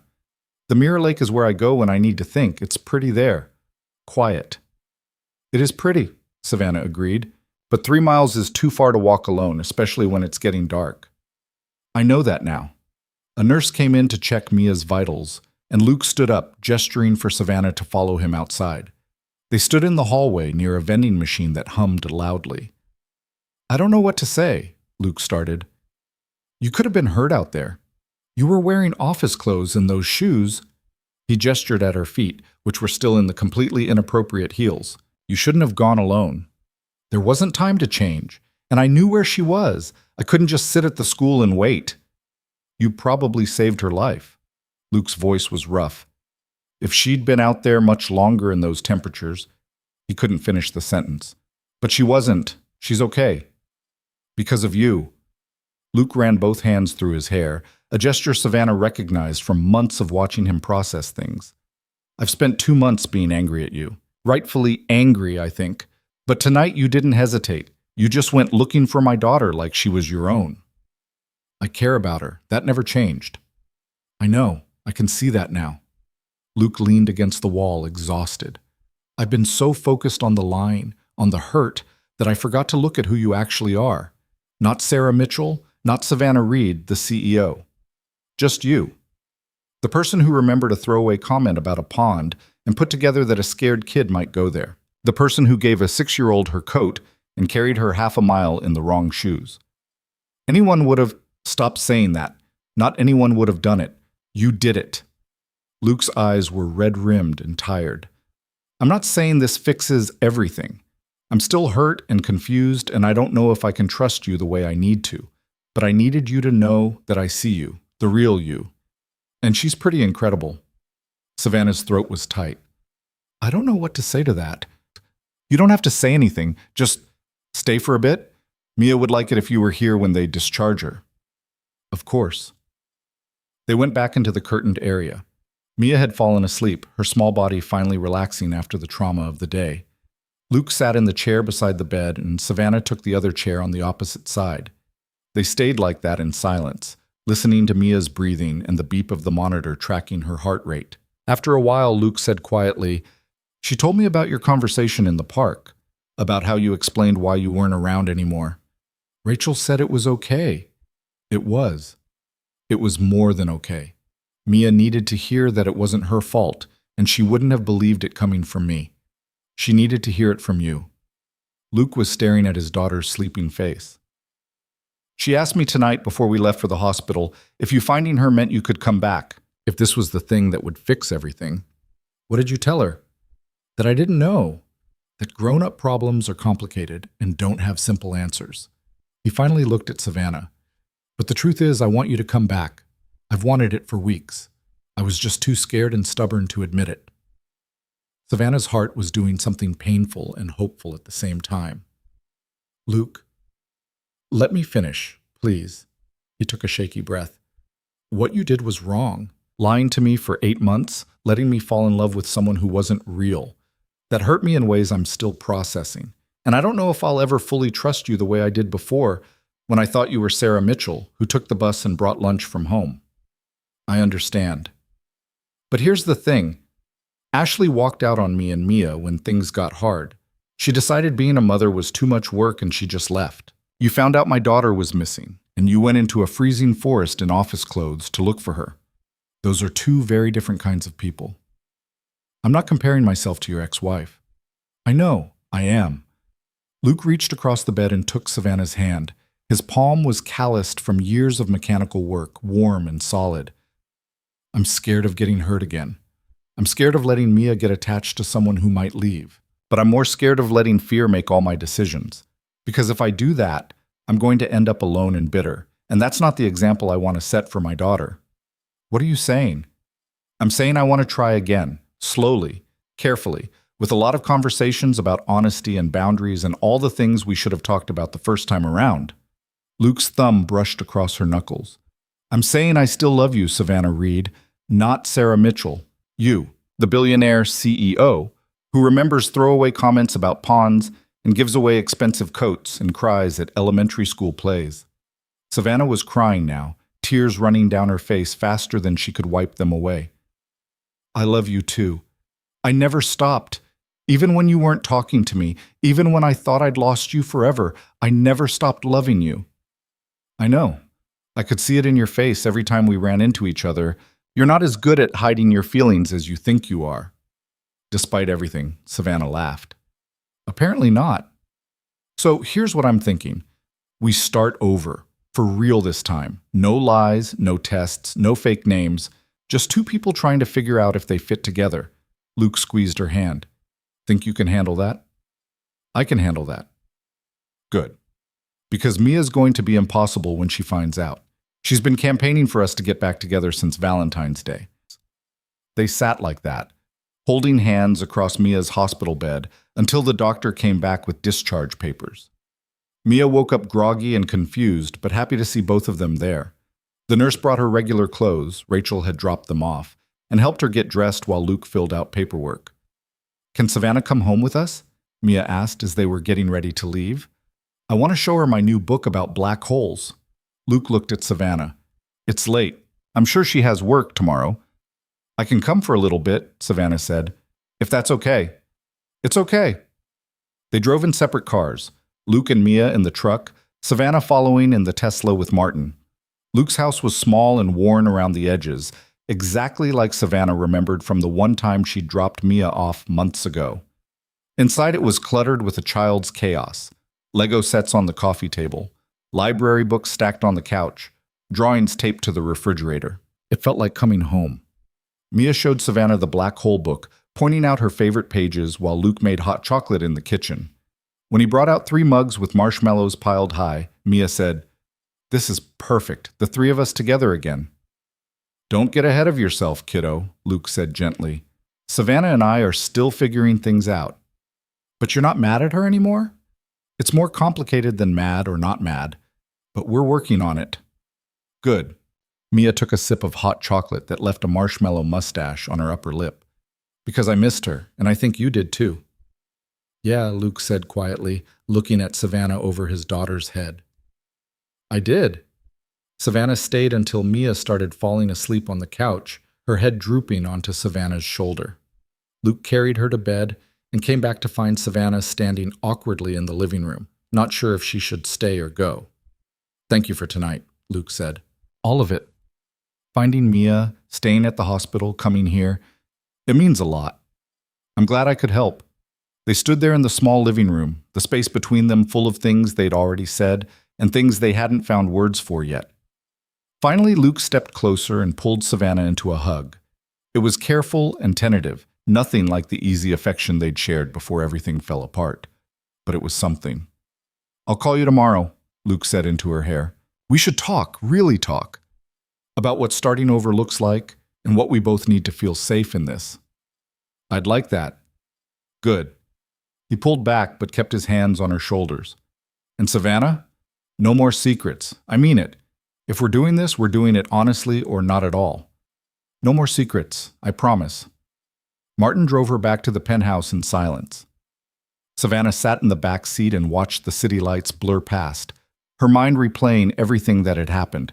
Mia going missing, the terrifying walk through the forest, Luke's hand holding hers across the hospital bed, the careful, fragile hope of maybe getting a second chance. When she got home, she found Jennifer waiting in the office with a tablet full of emails that needed responses. "I heard about Mia," Jennifer said without preamble. "Is she okay?" "She's fine. Cold and scared, but fine." "And you? You look like you went hiking in office clothes." Savannah looked down at herself. Dirty slacks, ruined shoes, blouse with pine needles still clinging to it. "I did, actually. Long story. I've got time." So Savannah told her. The whole thing, from Rachel's panicked call to Luke's quiet admission in the hospital that he wanted to try again. Jennifer listened without interrupting, her expression shifting from concern to relief to something that might have been pride. "You went into the forest alone," Jennifer said when Savannah finished. "In those shoes? Without backup?" "I had a flashlight. You could have been hurt, or gotten lost, or hypothermia yourself." "I know, but I had to find her." Savannah collapsed into her desk chair. "She's 6, Jennifer. She was alone in the dark and scared, and I was the only one who knew where she might be. What was I supposed to do, wait for someone else to figure it out?" "No, you did the right thing." Jennifer set down the tablet. "I'm proud of you, not for being reckless, but for showing up when it mattered. That's growth. Luke wants to start over. Try again, but honestly this time." "How do you feel about that?" "Terrified, hopeful, both at the same time." Savannah rubbed her face. "I love him, Jen. I love both of them, and I have a second chance I absolutely don't deserve. I can't screw this up. So don't. Be honest, show up, do the work. It's not complicated." "Everything about my life is complicated." "Oh, only because you make it that way." Jennifer stood up. "Those emails can wait until tomorrow. Go to bed. You look like you're about to fall over." But Savannah couldn't sleep. She took a shower that turned her bathroom into a steam room, changed into actual pajamas for the first time in weeks, and then just stood at the windows watching the city. Somewhere out there, Luke was probably lying awake too, processing everything. And Mia was sleeping, safe and warm, with no idea that tonight had changed everything. Her phone buzzed with a text. Luke. "Thank you again for today. I mean it. Sleep well." Savannah typed back, "You too. Tell Mia I'm glad she's okay." 3 dots appeared, disappeared, appeared again. Finally, "She wants to know if you'll come to her soccer game Saturday. I told her I'd ask." Savannah's hands were shaking as she typed, "I'd love to." "Good. It's at 10 a.m. at the elementary school field. Fair warning, her team is terrible. They haven't won a game all season." "I don't care about winning. I just want to be there." "I know, that's why I'm asking." Savannah set down her phone and felt something crack open in her chest. Not the painful breaking that had been there since December, but something gentler, like ice starting to thaw after a long winter. She went to bed and actually slept, curled up in sheets that cost more than most people's cars but felt less comfortable than the worn couch in Luke's living room. When she woke up the next morning, sunlight was streaming through the windows and her phone had 3 new messages. One from Jennifer, "Board meeting at 9. Don't be late." One from Rachel, "Mia's doing great this morning. Thanks for everything last night." And one from Luke, sent at 6:30 in the morning. "Coffee sometime this week? We should probably talk about what starting over actually looks like before Saturday." Savannah typed back, "Tomorrow? There's a place downtown that has terrible coffee but good pie." The diner? Yeah, the diner. 7 p.m. I'll be there. Savannah got ready for work with something she hadn't felt in months. Not happiness exactly, not yet, but the possibility of happiness. The chance that maybe, just maybe, she could build something real with Luke and Mia.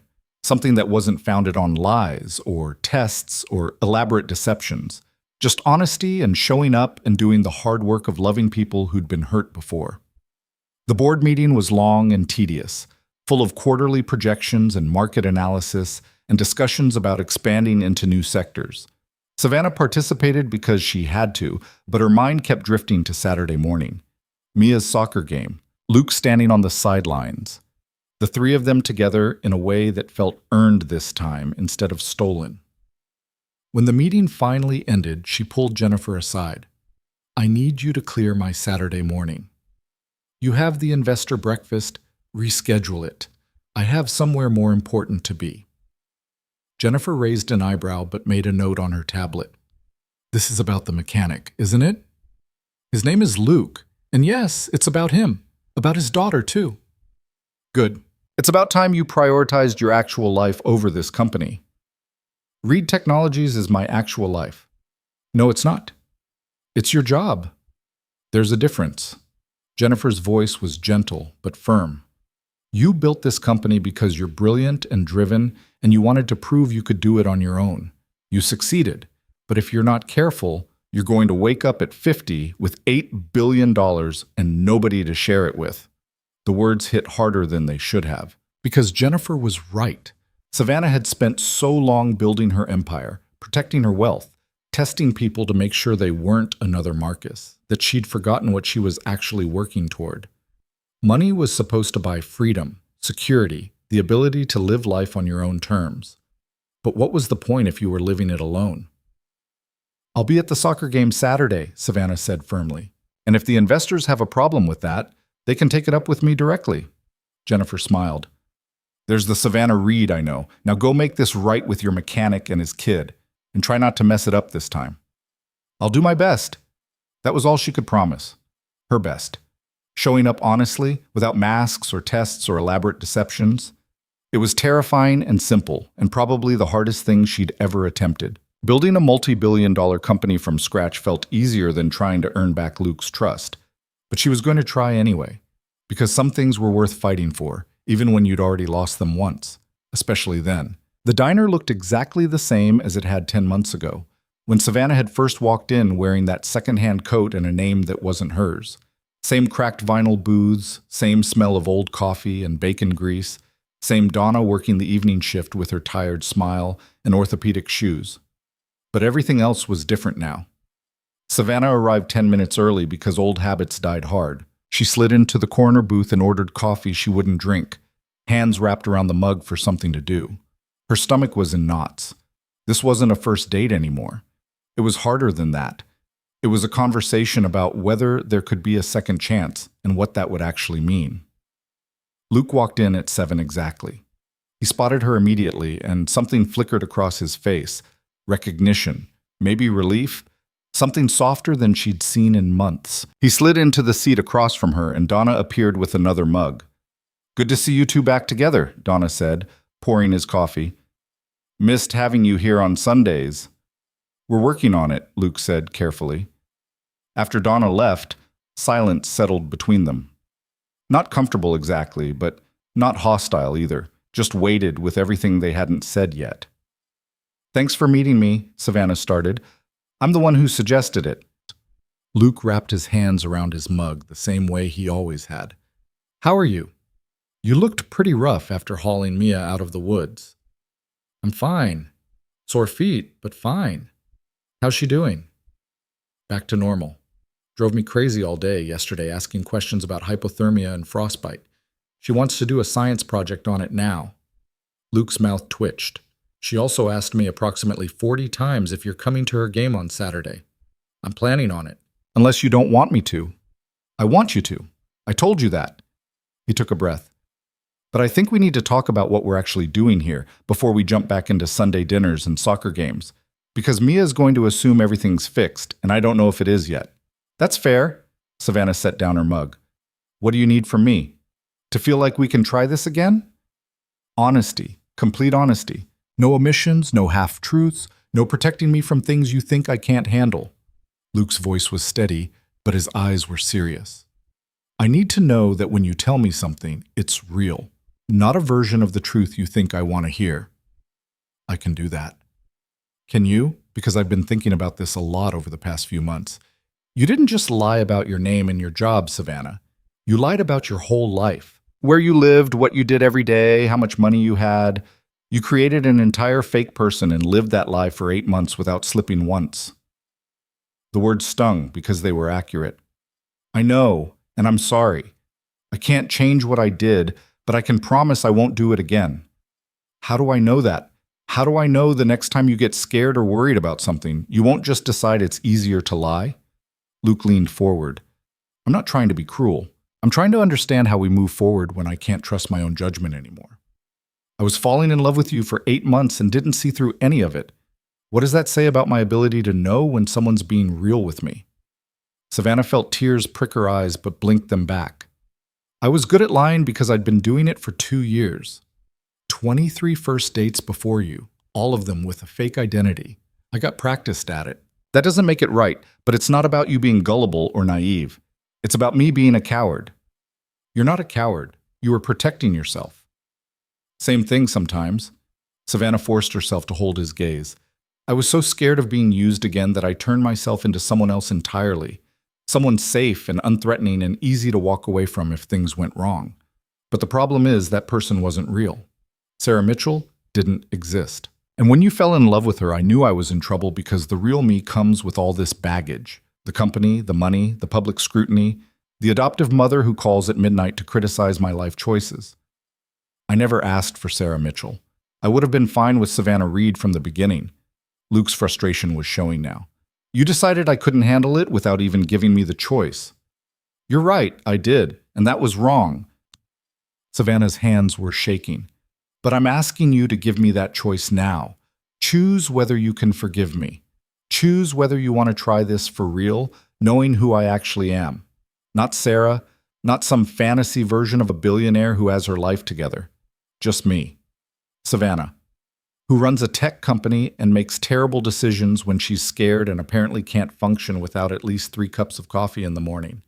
Despite everything, Luke almost smiled. 3 cups seems low for someone who runs an $8 billion company. 4 on bad days. What about on days when your ex-mechanic boyfriend is being difficult about forgiveness? At least 5, maybe 6.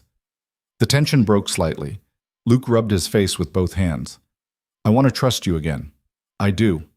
But I don't know how to get there from here. Every time I think about moving forward, I remember standing in that alley in December with reporters shouting your name and realizing I didn't know the woman I'd been dating. It's like whiplash. I can't just forget that happened. I'm not asking you to forget. I'm asking you to try anyway. Savannah reached across the table, stopping just short of touching his hand. I know I don't deserve another chance. I know I hurt you in ways that might not heal, but I love you, Luke. I love Mia, and I'm willing to do whatever it takes to prove that I'm worth the risk. Luke looked at her outstretched hand for a long moment. Then he reached out and laced his fingers through hers. Here's what I'm thinking. We start slow. Really slow. No jumping back into what we had before. We date. Actual dates, where we both know who the other person is. We talk about the hard stuff instead of avoiding it. And we see if this thing between us is real or if it only worked when you were pretending to be someone else. I can do slow. And you need to let me into your real life, not the sanitized version, the actual one.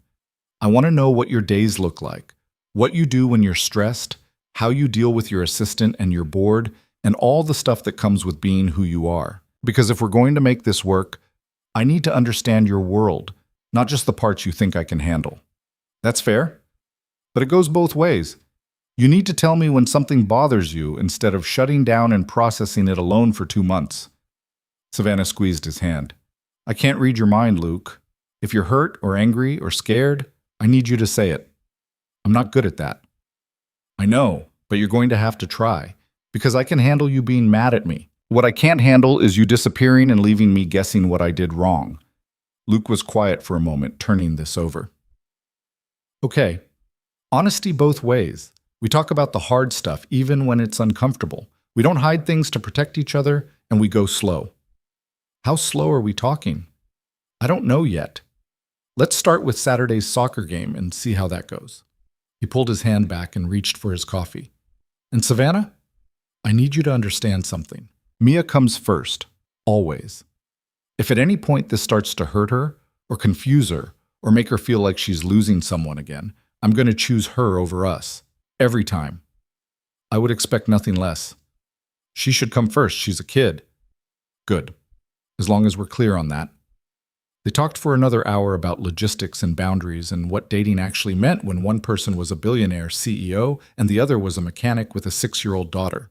It wasn't romantic. It was practical and sometimes painful and full of the kind of honest conversation they should have had from the beginning, but it felt real in a way their earlier relationship never had. When they finally left the diner, Luke walked Savannah to her car, the Tesla this time, not the Honda. He stopped before she could open the door. Thank you for tonight, he said quietly, for being honest even when it was hard.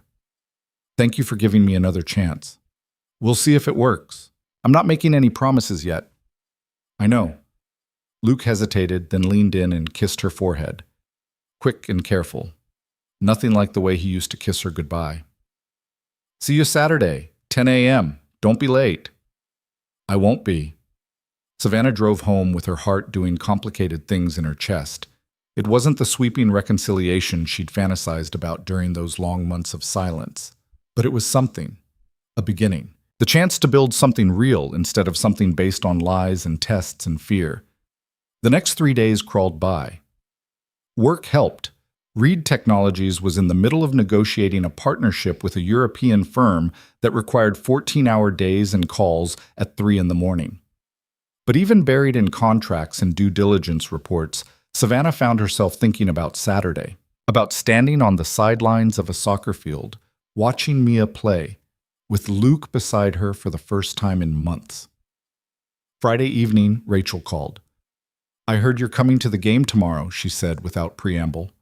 That's the plan. Good. Mia's been talking about it non-stop. Fair warning, though, some of the other parents are going to recognize you. There was a woman at pickup yesterday who asked me if Luke was dating Savannah Reed from the papers. I didn't confirm or deny, but word's getting around. Savannah's stomach sank. She'd known this would happen eventually, but she'd hoped for more time. What did Luke say? Told me to tell you not to worry about it, that he's not ashamed of you or your money or whatever gossip people want to spread. Rachel paused. But between you and me, he's nervous. This is his world. The soccer games, the school pickup, the other parents. Having you there means those worlds collide, and I don't think he's fully processed what that looks like yet. Should I not come? No, you should definitely come. He invited you, which means he's ready to deal with the consequences. I'm just giving you a heads up that it might be awkward. Rachel's voice softened. For what it's worth, I think you're good for him. I've never seen Luke as happy as he was when he was with you. Even after everything that happened, I think you two are worth fighting for. Thank you. That means a lot. Don't thank me yet. If you hurt him again, I'll make your life very difficult. I know people in the healthcare system. We can make billionaires happen. Despite everything, Savannah laughed. Noted. Saturday morning arrived cold and clear. Savannah changed outfits 3 times before settling on jeans and a sweater that was nice but not too nice, expensive but not obviously so. She left her hair down, minimal makeup, the kind of understated look that wouldn't draw attention.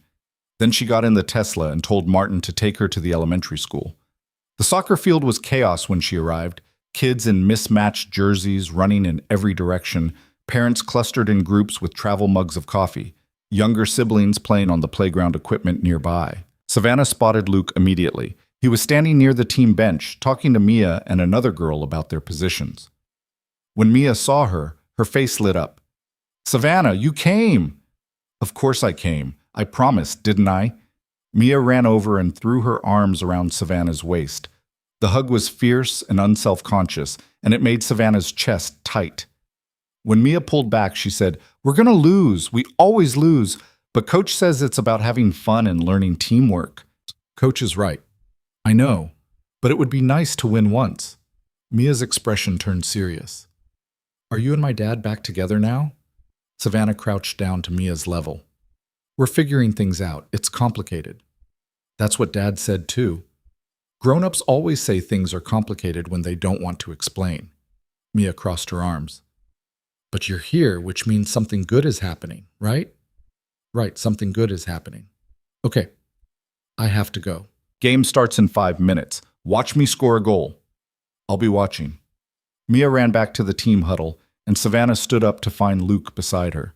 He was wearing jeans and a flannel shirt, his hair doing that thing where it fell into his eyes, and he looked tired but genuinely happy to see her. She's been talking about you all week, Luke said. I think she's more excited about you being here than actually playing. No pressure then. None at all. Luke gestured to the sideline where other parents were gathering. Come on, we can stand over there. Fair warning, though. People are staring. He wasn't wrong. As they walked over, Savannah could feel eyes tracking them. Whispers started immediately, spreading through the cluster of parents like wildfire. She heard her name at least twice, caught fragments of conversations about the papers, and Luke, and isn't she that tech billionaire? Luke's jaw was tight, but he didn't acknowledge any of it. Just found a spot with a good view of the field and stood there, hands shoved in his pockets. You okay? Savannah asked quietly.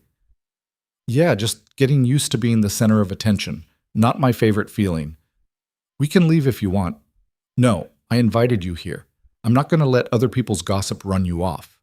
Luke glanced at her. But this is what it's going to be like, isn't it? People staring, people talking. Your life is public in a way mine never has been. Sometimes. But it gets easier. You learn to ignore it. Do you? Or do you just get better at pretending it doesn't bother you? Before Savannah could answer, the referee blew the whistle and the game started. Mia was playing midfielder, running up and down the field with more enthusiasm than skill. Her team was clearly outmatched.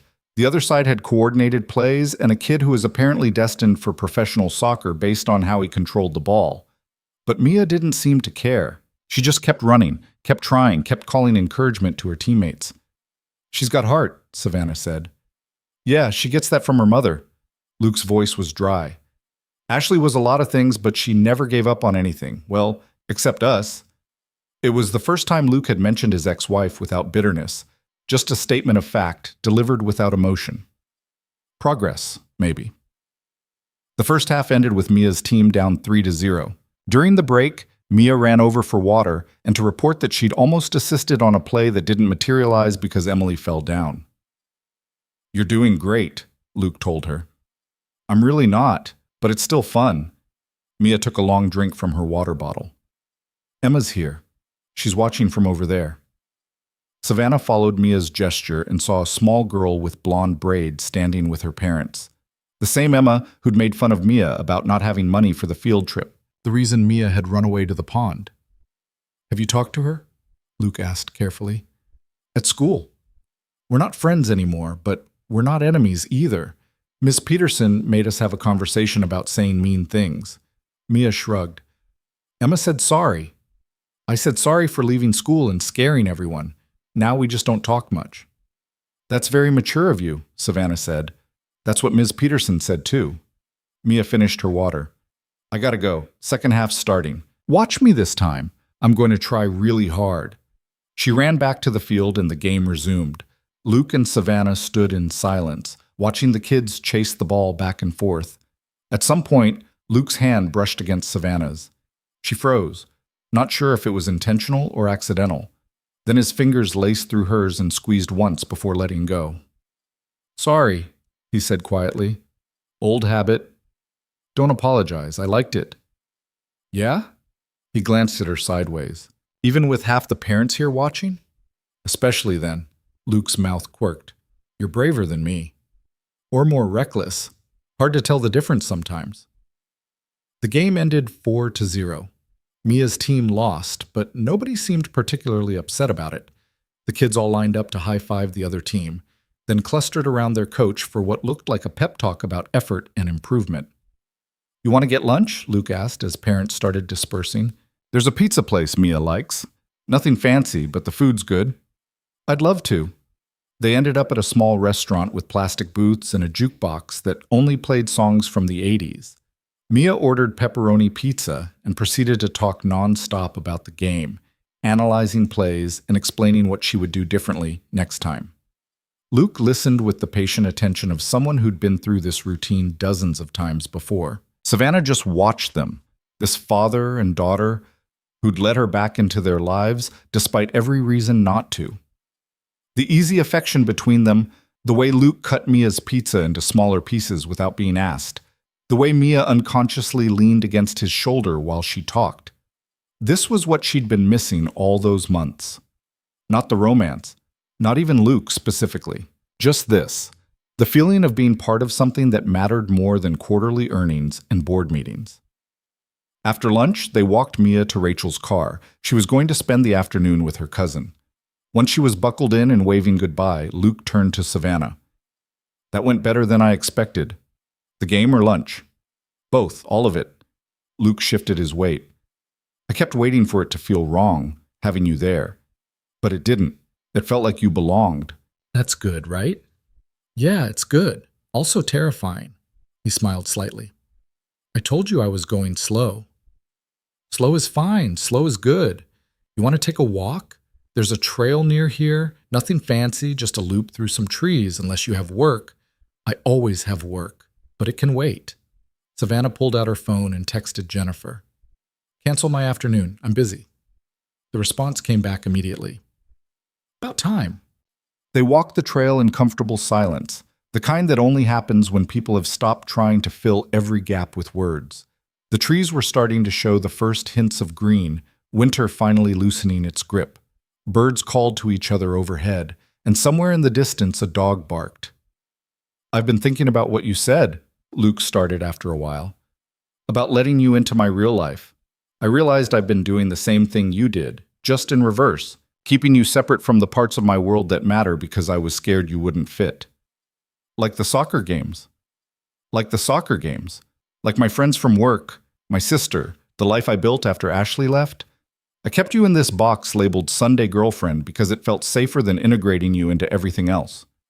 Luke stopped walking and turned to face her. But that's not fair. If I'm asking you to be honest about your whole life, I need to do the same thing. Let you see all the messy parts, not just the easy stuff. I want to see the messy parts. That's the real you. The real me is kind of boring. I work on cars, I watch dinosaur documentaries with my kid, I play poker with Pete and the guys from the garage once a month. There's no glamour, no excitement, just regular life. That sounds perfect to me. Luke studied her face like he was trying to determine if she meant it. You say that now. But wait until you're sitting through your third straight hour of Mia explaining plate tectonics. You might change your mind. I won't, I promise. They started walking again. After a minute, Luke said, My mom wants to meet you. Savannah's step faltered. Your mom? She lives in Oregon. We don't see her much, maybe twice a year, but she called last night and Rachel told her about you finding Mia at the pond. Now she's demanding to meet the woman who saved her granddaughter's life. Luke's expression was somewhere between amused and apologetic. I told her it was complicated, that we were taking things slow, but she doesn't really care about that. She wants to drive out next month. That's fast. Yeah, you can say no if you want. I'll make an excuse. But Savannah didn't want to say no. Meeting Luke's mother felt like a test she actually wanted to pass.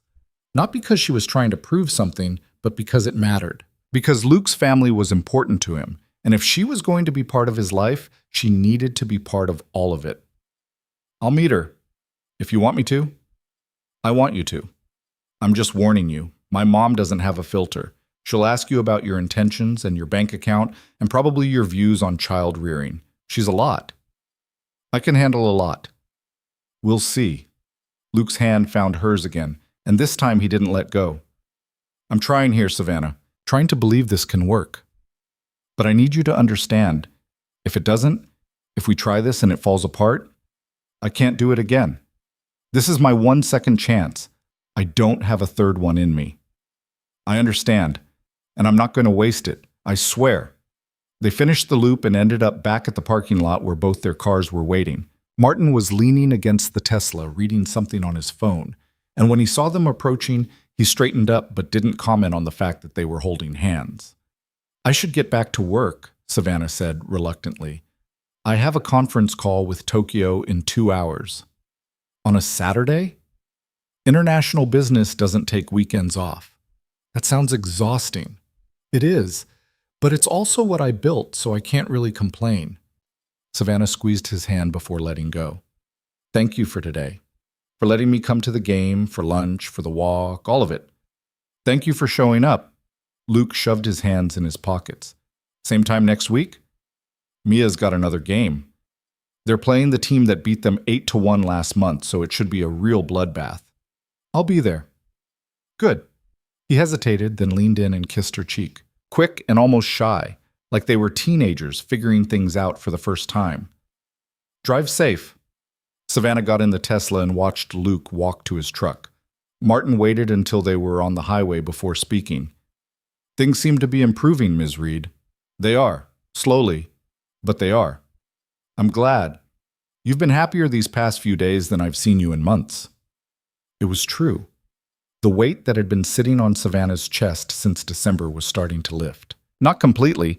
There was still so much uncertainty, so many conversations they needed to have. But for the first time in a long time, she felt like maybe she could have this. A real relationship with a man who saw past her money to who she actually was. A connection with his daughter that felt genuine and earned. A life that wasn't just about work and accumulation and proving she could succeed on her own. The conference call with Tokyo was brutal. 3 hours of negotiations over contract terms that made her head hurt. But when it was over and she was alone in her office, Savannah pulled out her phone and looked at the photos she'd taken at the game. Mia running across the field, Luke laughing at something his daughter said, a selfie Mia had insisted they take together after the game. Her phone buzzed with a text from Luke. "Mia says thank you for coming today. She also wants to know if you'll help her with her science project about hypothermia. I told her that's a lot to ask, but she's very persuasive." Savannah typed back, "I'd love to help. When? Next Saturday after the game? We could all have dinner after. I'll cook. Fair warning, my cooking is nothing special." "Sounds perfect." And it did. Saturday games and science projects and dinners at Luke's small house. This was what normal looked like. What building a life with someone actually meant. Not grand gestures or expensive gifts, just showing up consistently and being part of the ordinary moments that added up to something real. The next week fell into a rhythm. Work during the day, texts from Luke in the evening, updates about Mia's homework, funny stories from the garage, plans for the weekend. Nothing profound, just the daily communication of two people figuring out how to be in each other's lives. On Thursday, Luke called around 9 p.m. Savannah was still in her office, reviewing contracts, and she answered on the second ring. "Hey, everything okay?" "Yeah, Mia's asleep. I just wanted to hear your voice." Luke sounded tired, but content. "Is that weird, calling for no reason?" "Not weird. I like it." "Good, because I've been thinking about you all day, and it was driving me crazy." He paused. "I'm trying not to fall too fast, trying to protect myself and Mia. But it's hard when you keep showing up exactly the way I need you to." Savannah's chest felt tight. "I'm going to keep showing up, for as long as you'll let me." "I'm counting on it." Background noise suggested Luke was moving around his house. "What are you doing right now?" "Working, reviewing contracts for the European partnership." "At 9 p.m. on a Thursday?" "The work doesn't stop just because it's evening." "Maybe it should. Maybe you should come over, watch a bad movie with me, eat ice cream out of the container like a normal person." "I can't just drop everything and come over," Savannah started, then stopped. Why couldn't she? The contracts would still be there tomorrow. The European partnership wasn't going to fall apart if she took one night off. "Actually, you know what? I can. Give me 30 minutes. Seriously?" "Seriously, I'll be there." She hung up before Luke could respond, gathered her things, and told the overnight security guard she was leaving. Jennifer would be shocked. The board would be confused. But Savannah didn't care.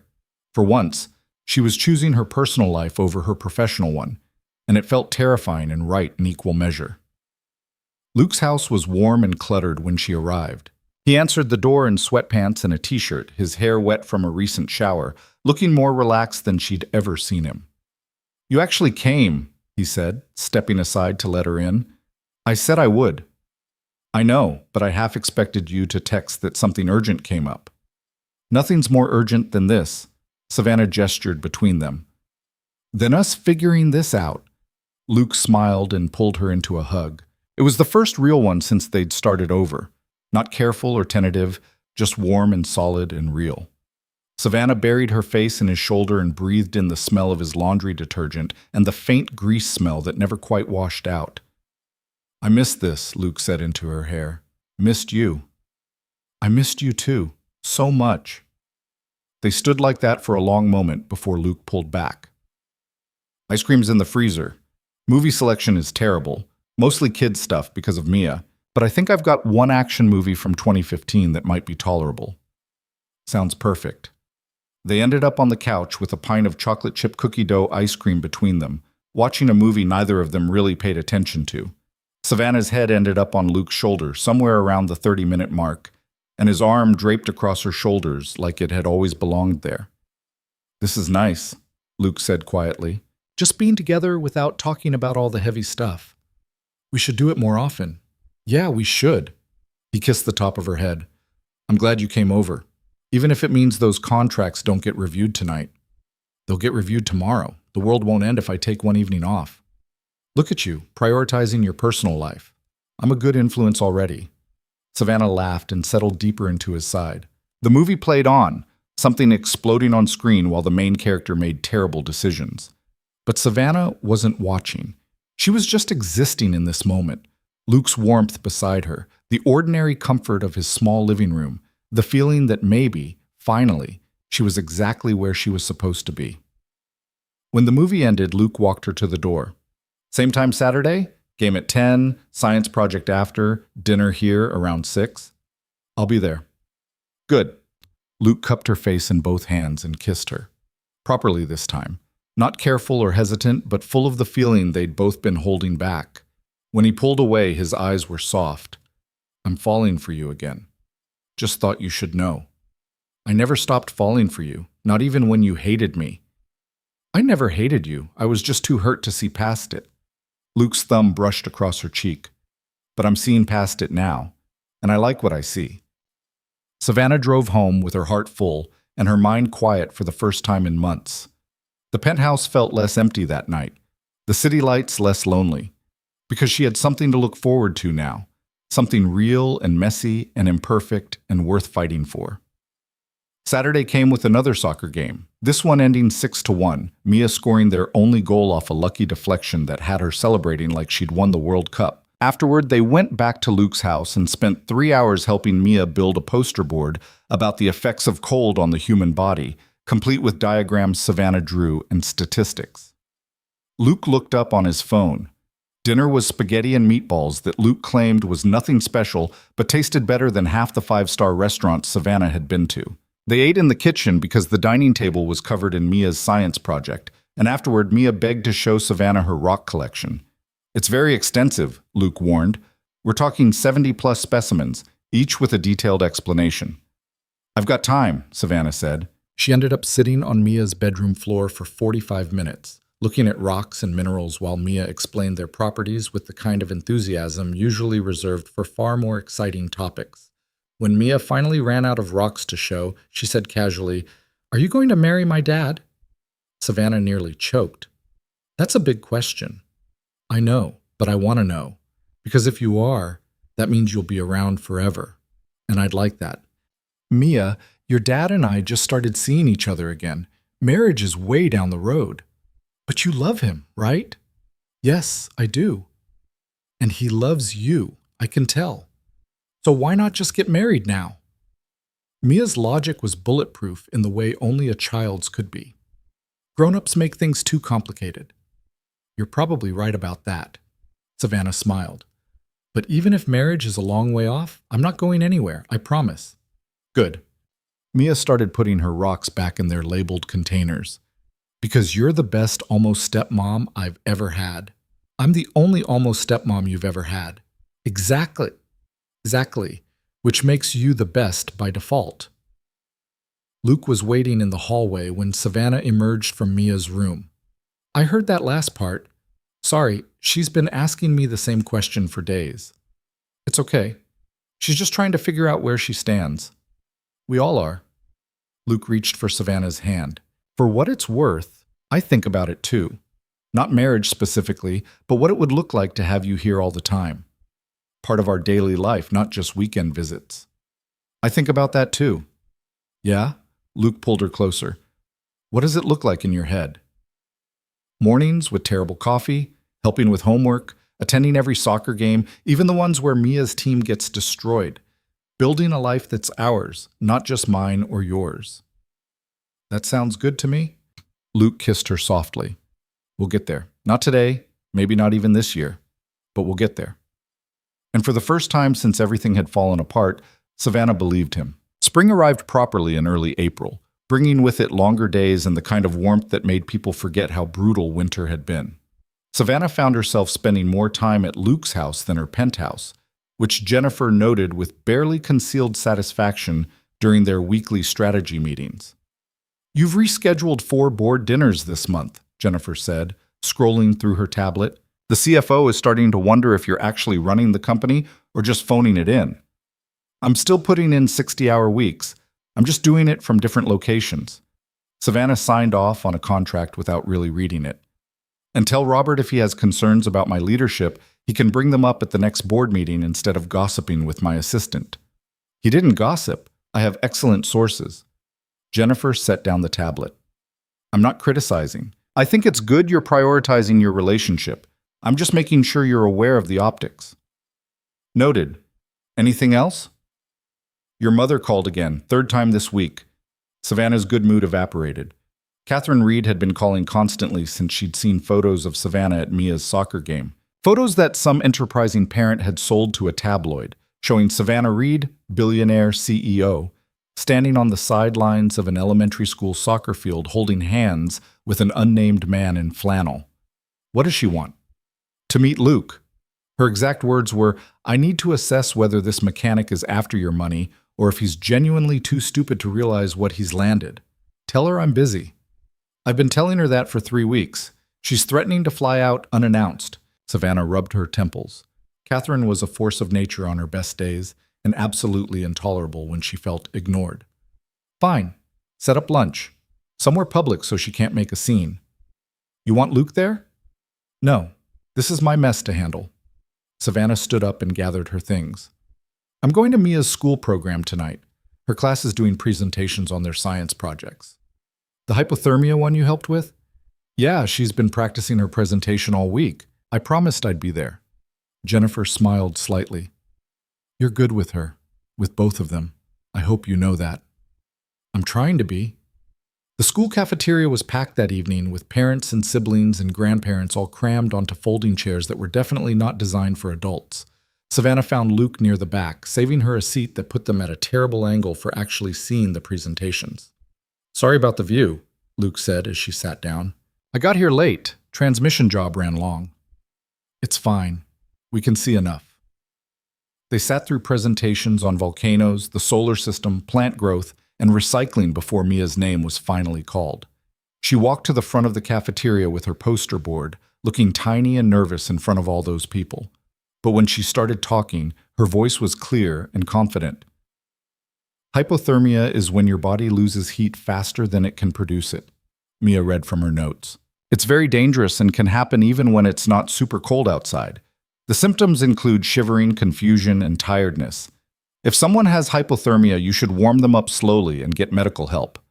She went on to explain the science behind body temperature regulation, using the diagram Savannah had helped her draw. When she got to the conclusion, I learned about hypothermia because I got lost in the woods and got really cold, but my dad's friend found me and saved me. Savannah felt Luke's hand find hers under the folding chair. That's you, he whispered. You're the friend who saved her. I know. Mia finished her presentation to enthusiastic applause and bounded back to where her classmates were sitting. The program continued for another 30 minutes before parents were released to look at the displays and talk to their kids. Mia found them immediately. Did you see? I didn't forget any of my words. You were perfect, Savannah said. Best presentation in the whole class. I don't know about that. Tommy's volcano actually erupted. That was pretty cool. Mia tugged on Luke's sleeve. Can we get ice cream on the way home to celebrate? It's a school night. Please, just this once? Luke looked at Savannah. You want to come? I'd love to, but I can't. I have a 7 a.m. meeting tomorrow, and I still need to review the quarterly reports. She crouched down to Mia's level. But I'm really proud of you. You worked so hard on that project. It was fun, especially the part where you drew the diagrams. You're really good at drawing. Mia threw her arms around Savannah's neck. Thanks for helping me. Any time, sweetheart. Savannah stood up and found Luke watching her with an expression she couldn't quite read. What? Nothing. Just watching you be good with my kid. It's nice. She makes it easy. They walked out to the parking lot together, Mia running ahead to look at someone's dog. When she was out of earshot, Luke said, My mom's coming next weekend. She wants to have dinner with all of us. Me, Mia, you. I tried to talk her out of it, said it was too soon, but she's not hearing it. It's okay. I can handle meeting your mother. You say that now. Wait until she starts interrogating you about your intentions and your 5-year plan. Luke shoved his hands in his pockets. She's protective, especially after what happened with Ashley. She doesn't trust easily. Neither do you, and we're making it work. Fair point.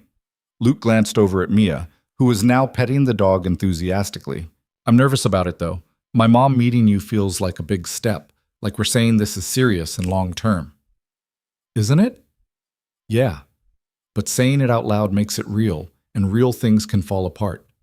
Savannah understood that fear more than she wanted to admit. The closer she got to Luke and Mia, the more she had to lose if things went wrong. But she was tired of letting fear make her decisions. I want to meet your mom, she said firmly. I want to have dinner with your family and answer her questions and show her I'm serious about this, about you and Mia. Luke pulled her into a quick hug. Okay, Saturday at 6, my place. I'll cook something that won't embarrass me too badly. I'll bring wine. What is your mom like? Anything expensive enough that she can brag about it to her book club? Luke's smile was wry. She's not subtle. The week leading up to the dinner was chaos. Savannah had back-to-back meetings about the European partnership, a keynote speech at a tech conference in San Francisco, and a board meeting where Robert, the CFO, passive-aggressively questioned her recent schedule changes. She handled all of it with the kind of ruthless efficiency that had built Reed Technologies in the first place, but by Friday evening, she was exhausted. Jennifer found her in the office at 9 p.m., still working. You're going to burn out, Jennifer said, setting down a container of Thai food she'd ordered. Eat something. You've been living on coffee for 3 days. I'm fine. You're not fine. You're stressed about meeting Luke's mother and taking it out on everyone else. Jennifer sat down across from her. Want to talk about it? There's nothing to talk about. I'm meeting his mom tomorrow. It's just dinner. It's not just dinner, and you know it. It's the first time you're being introduced to his family as his girlfriend. That's a big deal. Jennifer's voice was gentle. You're allowed to be nervous. I'm not nervous. Savannah stopped. Okay, I'm terrified. What if she hates me? What if she thinks I'm wrong for Luke, that I'll hurt him again? Then you prove her wrong. Show her who you really are, not the billionaire CEO from the magazines, just Savannah. The woman who hiked through a forest in office clothes to find a lost kid. The woman who shows up to soccer games and helps with science projects. That Savannah is pretty hard to hate. Savannah picked at the Thai food without really eating it. Luke's mother raised him alone after his dad left. She worked 2 jobs to keep them afloat. She's not going to understand my life, the money, the company, any of it. We're from completely different worlds. So show her it doesn't matter. Show her you love her son regardless of the different worlds. Jennifer stood up. And eat that food before it gets cold. You need your strength for tomorrow. Saturday arrived with perfect spring weather. Blue skies, warm sun, flowers blooming in every yard. Savannah spent the morning at a coffee shop reviewing contracts because she couldn't focus at home, then went back to the penthouse to change clothes approximately 6 times before settling on jeans and a sweater that said, I'm making an effort but not trying too hard. Martin drove her to Luke's house at 5:30. She'd brought 2 bottles of wine, one expensive enough to impress, one mid-range in case the expensive one seemed like showing off. Her stomach was in knots. Luke answered the door wearing khakis and a button-down shirt that looked like he'd bought it specifically for this dinner. "You look nice." "So do you. Is your mom here yet?" "Not yet. She's always exactly on time, so she'll show up at 6 on the dot." Luke pulled Savannah inside and kissed her quickly. "Fair warning, I'm a mess. I've changed the menu 3 times and the kitchen's a disaster. What can I do to help?" "Keep me from panicking?" They worked together in the kitchen while Mia set the table with a level of care that suggested Luke had given her very specific instructions.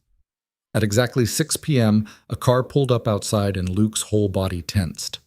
"That's her," he said unnecessarily. Claire Bennett was shorter than Savannah expected, maybe 5'4", with Luke's dark hair shot through with gray and sharp blue eyes that missed nothing. She walked up the driveway with the confidence of someone who'd spent her whole life refusing to be intimidated by anything.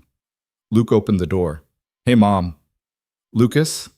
She pulled him into a hug, then turned to Mia. "And my beautiful granddaughter, you've grown 3 inches since Christmas." "Only 2, Mia corrected. "We measured at school." Claire's eyes landed on Savannah. "And you must be Savannah Reed." "It's nice to meet you, Mrs. Bennett." "Ms. Bennett." I never took my ex-husband's name back after the divorce. Claire's handshake was firm. "I've heard a lot about you. Some from Luke, more from the internet.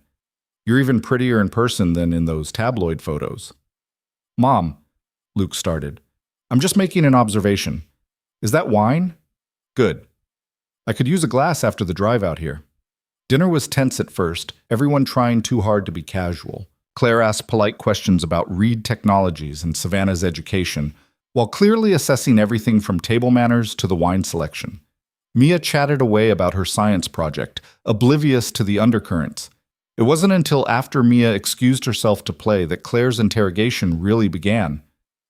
"So," Claire said, refilling her wine glass, "Luke tells me you two met online, through one of those dating apps where people lie about their age and post photos from 10 years ago. "Mom, that's not—" "I'm kidding. Mostly." Claire turned to Savannah. "What I want to know is why a woman worth $8 billion needed to use a dating app at all. Seems like men would be lining up." Savannah had prepared for this question. "They were lining up. That was the problem. I couldn't tell who wanted me and who wanted my bank account." "So you lied about it, created a fake identity, pretended to be someone else entirely." Claire's tone was conversational, but her eyes were laser-focused. "That must have been quite the performance." 8 months, Luke said. 8 months of lying to my son's face every single day. "I'm not proud of it." "I wouldn't expect you to be. What I want to know is what makes you think you deserve a second chance after pulling something like that." Luke set down his fork. "Mom, we've talked about this. Let her answer." Claire didn't take her eyes off Savannah. "I'm genuinely curious." Savannah met Claire's gaze directly. "I don't think I deserve a second chance. I think I got incredibly lucky that your son is a better person than I am, that he's willing to forgive me even though I hurt him badly." "Why'd you do it? And don't give me that line about not knowing who wanted you for your money.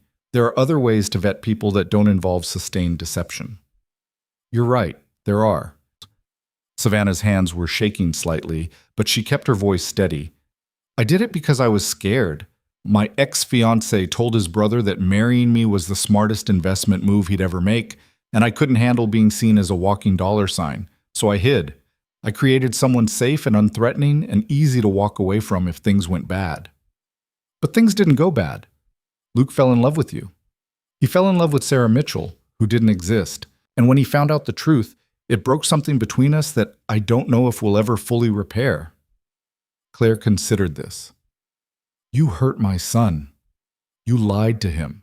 You let him introduce you to his daughter under false pretenses, and you almost destroyed his ability to trust anyone. Give me one good reason I shouldn't tell him right now that you're poison and he should run in the opposite direction." Luke slammed his hand on the table. "That's enough. I'm just asking, No, you're attacking. There's a difference." Luke's voice was tight with anger. "I invited you here to meet Savannah, not to prosecute her for mistakes we've already worked through. If you can't be civil, you should leave." Claire blinked, clearly surprised by Luke's vehemence. "I'm trying to protect you. I don't need protection. I'm 32 years old. I've been through a divorce, raised a daughter alone, and survived one of the worst nights of my life when Mia went missing. I can handle my own relationships. Can you? Because the last time you trusted someone, she left you with a 6-month-old baby and a mortgage you couldn't afford. Ashley and Savannah are nothing alike. Luke stood up, his chair scraping against the floor. Ashley walked out when things got hard. Savannah went into a freezing forest in the wrong shoes to find my daughter. Those are two very different kinds of people, and I'd appreciate it if you could see that. The room went silent. Claire looked at her son with an expression somewhere between pride and concern. Finally, she turned to Savannah. He went into a freezing forest? Literally? The pond north of town, Savannah said quietly. Mia ran away after a fight with a friend at school. I remembered her talking about it and thought she might have gone there. She was sitting on a log by the water, cold and scared. I gave her my coat and carried her back to the car. In what shoes? Heels, office heels, completely inappropriate for hiking. Claire processed this. You could have sent someone else, called the police, let them handle it, but you went yourself. She's 6. She was alone in the dark. There wasn't time to wait for someone else. And you didn't hesitate? Didn't worry about what might happen if you got lost or hurt? No, I just went. Claire took a long drink of wine. Then she looked at Luke. Sit down, both of you. I'm not done with dinner. Luke sat warily. Claire refilled everyone's glasses and cut herself another piece of the roast chicken Luke had spent all afternoon preparing. I owe you an apology, Claire said to Savannah. I came here ready to hate you, ready to find proof that you're just another rich person slumming it with the working class before moving on to someone more suitable. But you're not, are you? I'm trying not to be. Trying, that's honest. Claire set down her fork. Here's what I need you to understand. Luke is my only child. I raised him alone after his father decided being a husband and parent was too much work. I watched him build a life for himself, marry someone who seemed perfect, and then get destroyed when she left. It took him 5 years to even consider dating again. 5 years of watching him shut down every time someone showed interest because he was too scared to trust anyone. I know, he told me. Then you should also know that if you hurt him again, if you decide this is too hard or too complicated or not worth the effort, it won't just break his heart. It'll break Mia's too. And that little girl has already lost one mother. She doesn't need to lose another. The words hit Savannah like a physical blow. I'm not going anywhere. I promise. Promises are easy. Keeping them is hard. Claire's eyes were sharp, but not unkind. Luke seems to think you're worth the risk. And the fact that you went looking for Mia when she was missing, that counts for something. But I'm going to be watching. If I see any sign that you're wavering, that you're thinking about running, I will personally make your life very difficult. Understood? Good. Claire raised her glass. To second chances. May we all be worthy of them. They clinked glasses and the tension finally broke. The rest of dinner was easier, conversation flowing to lighter topics. Mia's upcoming birthday party, Luke's plans to finally fix the transmission on his work truck, Claire's retirement plans that involved traveling to every national park in the country. When Mia came back to show Claire a new drawing, the older woman's whole face softened. She looked at her granddaughter with uncomplicated love, and Savannah could see where Luke had learned to be a parent. Claire might be tough and uncompromising, but underneath was someone who loved fiercely and protected what mattered to her. After dinner, Savannah helped Luke clean up while Claire and Mia played cards in the living room. Standing at the sink washing dishes side by side felt domestic in a way that should have been boring but wasn't. Sorry about my mom, Luke said quietly. She came on pretty strong. She loves you. She's supposed to be protective. Yeah, but she didn't need to grill you like that. We've already worked through most of this stuff. It's okay. She needed to hear it from me directly, to know I understand what's at stake. Savannah rinsed a plate and handed it to Luke to dry. She's right, about Mia. If I mess this up, I'm not just hurting you. I'm hurting her too. That's a lot of responsibility. It is, but you're handling it pretty well so far. They finished the dishes and joined Claire and Mia for a game of cards that Savannah lost spectacularly. When Claire finally announced she needed to head back to her hotel, Luke walked her out while Savannah stayed inside with Mia. Grandma likes you, Mia said, organizing the cards back into their box with meticulous care. I can tell. How can you tell? She was smiling more at the end, and she didn't use her scary voice. Mia looked up. She used her scary voice with Dad's old girlfriend, Emma, the one before you. Emma left after one dinner. Your grandma's pretty intimidating. I know, but she's nice too once you get past the scary part. Mia finished with the cards and came to sit next to Savannah on the couch. Are you going to stay, even though Grandma was mean at first? I'm not going anywhere, I promise. Good. Because I already told Emma at school that you're basically my stepmom now, and it would be really embarrassing if I was wrong. Savannah laughed and pulled Mia into a hug. I'm not going to let you be embarrassed. Luke came back inside looking relieved. She's gone, and she told me to tell you that you're tougher than you look, and she approves. That's approval. She spent half of dinner interrogating me. Trust me, that was approval. If she didn't like you, she would have left after the first course. Luke sat down on Mia's other side. Bedtime, kiddo. You've got soccer in the morning. Can Savannah tuck me in? If she wants to. Savannah ended up reading 3 chapters of a book about space exploration while Mia fought sleep, asking questions about black holes and whether humans would ever travel to other galaxies. When she finally drifted off mid-sentence, Savannah carefully extracted herself and found Luke waiting in the hallway. Thank you, he said quietly. For tonight. For handling my mom, for being patient with Mia, for all of it. I wanted to be here. I know, but it still means something. Luke pulled her close, his arms wrapping around her waist. I love you. I don't think I've said that since we started over, but I do. I love you, Savannah Reed. All of you, not just the parts you think are acceptable. Savannah felt tears prick her eyes. I love you too. So much it scares me sometimes. Good scared or bad scared? Good scared, the kind that means it matters. Luke kissed her then, slow and deep, the kind of kiss that promised things neither of them was ready to say out loud yet. When they finally pulled apart, he rested his forehead against hers. Stay tonight, he said. I know it's late and you have work tomorrow, but stay anyway. Sleep in my bed, wake up here, have terrible coffee with me in the morning. I don't have any of my stuff. I don't care. Wear one of my t-shirts, borrow Mia's toothbrush, just stay. So she stayed. Texted Jennifer to reschedule her morning meeting, set an alarm for 6 a.m., and crawled into Luke's bed wearing his old college t-shirt that smelled like laundry detergent, and him. He pulled her close, her back against his chest, and they fell asleep tangled together like they'd been doing it for years instead of just tonight. Savannah woke to sunlight streaming through unfamiliar windows and Mia's voice in the hallway asking if Savannah was still here. She heard Luke's quiet response, then small feet padding toward the bedroom door. Is she awake? Mia whispered, peeking around the doorframe. I am now, Savannah said, sitting up. Dad's making pancakes. The good kind with chocolate chips. Do you want some? I'd love some. Breakfast was chaos in the best way. Mia talking non-stop about her plans for the day, Luke burning the first batch of pancakes and pretending he'd meant to make them extra crispy, all 3 of them crowded around the small kitchen table like a family. A family. The thought hit Savannah hard. This was what she'd been searching for through all those fake first dates and elaborate deceptions. Not someone who would love her despite her money, but someone who would build this with her. Ordinary mornings and terrible coffee and a kid who asked too many questions about space. After breakfast, Luke drove Mia to soccer practice, and Savannah headed back to the penthouse to change before work. Jennifer took one look at her and smirked. You're wearing the same clothes as yesterday. Did you stay at Luke's? Maybe. Good. It's about time. Jennifer handed over a tablet full of messages. Your mother called again.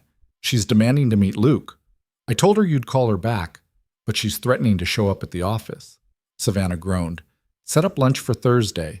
Somewhere nice, but not too nice, and warn Luke that my mother makes his mother look warm and fuzzy. Thursday arrived too quickly. Savannah met Catherine Reed at a restaurant that cost more per appetizer than most people spent on groceries. Her adoptive mother was already seated, looking imperious in designer clothes that probably cost more than Luke's monthly rent. You're late, Catherine said without preamble. I'm 3 minutes late. Traffic was bad. Savannah sat down and immediately wished she was anywhere else. What did you want to talk about? This mechanic you're seeing, Luke something. I want to meet him. Why? Because you're my daughter, and I have a right to know who you're wasting your time with. Catherine sipped her wine. I've done my research. High school graduate, no college, works in a garage owned by someone else. Single father with a deadbeat ex-wife.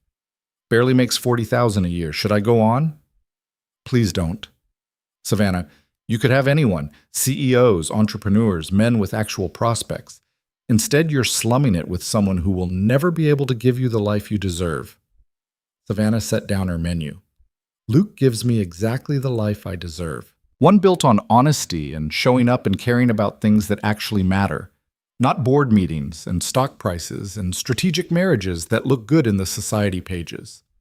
Don't be naive. Love doesn't pay the bills.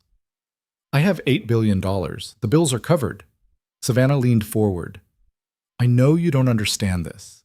You married for security, for position, for all the practical reasons. But I don't have to do that.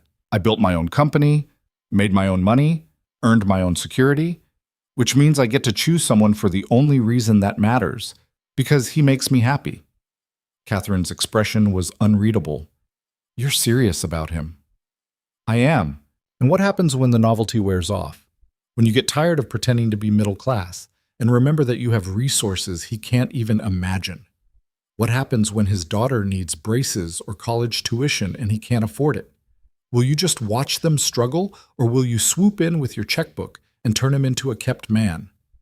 The question hit uncomfortably close to concerns Savannah had been trying not to think about. I don't know. We'll figure it out together. That's not a plan. That's wishful thinking. Catherine signaled the waiter for another glass of wine. I'm not trying to be cruel. I'm trying to protect you from making a mistake that will cost you more than you realize. Different worlds don't merge, Savannah. Someone always has to give up who they are, and it's usually the one with less power. Luke isn't powerless. Compared to you, yes, he is. You could buy his garage, his house, his entire life with what you spend on clothes in a year. That imbalance doesn't go away just because you love each other. Savannah wanted to argue, but a small part of her recognized the truth in Catherine's words. She and Luke lived in fundamentally different worlds, and at some point those differences would matter. The question was whether they could navigate them, or if Catherine was right that someone would have to surrender too much. I'm going to keep seeing him, Savannah said finally, whether you approve or not. I assumed as much. You've always been stubborn. Catherine studied her for a long moment. But if you're serious about this man, you need to be honest with yourself about what you're asking him to give up. His pride, his independence, his ability to provide for his own child. Because the moment you start paying for things he can't afford, that's exactly what you'll be taking from him. The lunch ended shortly after, both of them picking at expensive food neither really wanted. When Savannah got back to the office, she couldn't focus. Catherine's words kept echoing in her head, raising questions she'd been avoiding. That evening, she drove to Luke's house without calling ahead. He answered the door in work clothes, grease stains on his hands, looking surprised but pleased to see her. Hey, everything okay? Can we talk? Sure. Mia's at Rachel's for the night. Come in. They sat on the couch, and Savannah tried to figure out how to raise the issue without sounding like Catherine. I had lunch with my mother today. She wants to meet you. That sounds terrifying. It will be, but that's not what I want to talk about. Savannah took a breath. She said some things about the differences between us, our income, our worlds, the imbalance, and I realized we've been avoiding that conversation. Luke's expression shuddered slightly. What conversation? The one about what happens when money becomes an issue, when Mia needs something you can't afford, or when we want to do something together that costs more than you're comfortable spending. How do we handle that without it damaging your pride or creating resentment? I don't know. I've been trying not to think about it. We need to think about it, because at some point it's going to come up, and I don't want us to implode because we didn't have a plan. Savannah turned to face him fully. I love you. I want to build a life with you, but I also don't want you to feel like you're less than me just because I have more money. Luke was quiet for a long time. When he finally spoke, his voice was careful. I'm not going to pretend the money doesn't matter. It does. Every time we go out and I see you hesitate before ordering because you're trying to keep it cheap enough that I can pay without feeling inadequate. Every time Mia asks about something and you have to pretend you don't know how much it costs. It's there, between us, even when we don't talk about it. So what do? I don't know. But I know what I don't want. I don't want to be someone you take care of. I don't want to be a charity project or a pet you keep around because it makes you feel noble. Luke's hands were clenched. I need to be able to provide for my daughter, to contribute something meaningful to this relationship. If I can't do that, then what am I besides someone you're dating out of pity? It's not pity. I know it's not, but from the outside, that's what it looks like. Rich woman, poor mechanic. Everyone already assumes I'm after your money. If you start paying for everything, they'll assume you're keeping me around for fun. Savannah felt tears threatening. I don't care what other people think. Maybe you should, because their opinions affect Mia too. She's already dealing with kids at school making comments about how we don't have money. If it becomes common knowledge that her dad's girlfriend is a billionaire, it's going to get worse. So what are you saying? That we can't be together because of the money? No. I'm saying we need clear boundaries. Things I pay for, things you pay for, things we split. And we need to be honest when those boundaries don't work instead of pretending everything's fine. Luke took her hand. I want this to work, Savannah, but not if it costs me my self-respect. They talked for hours, hashing out practical solutions to impossible problems. Luke would continue to pay for his and Mia's expenses, rent, groceries, her school costs. Savannah would pay for things they did together, but within reason.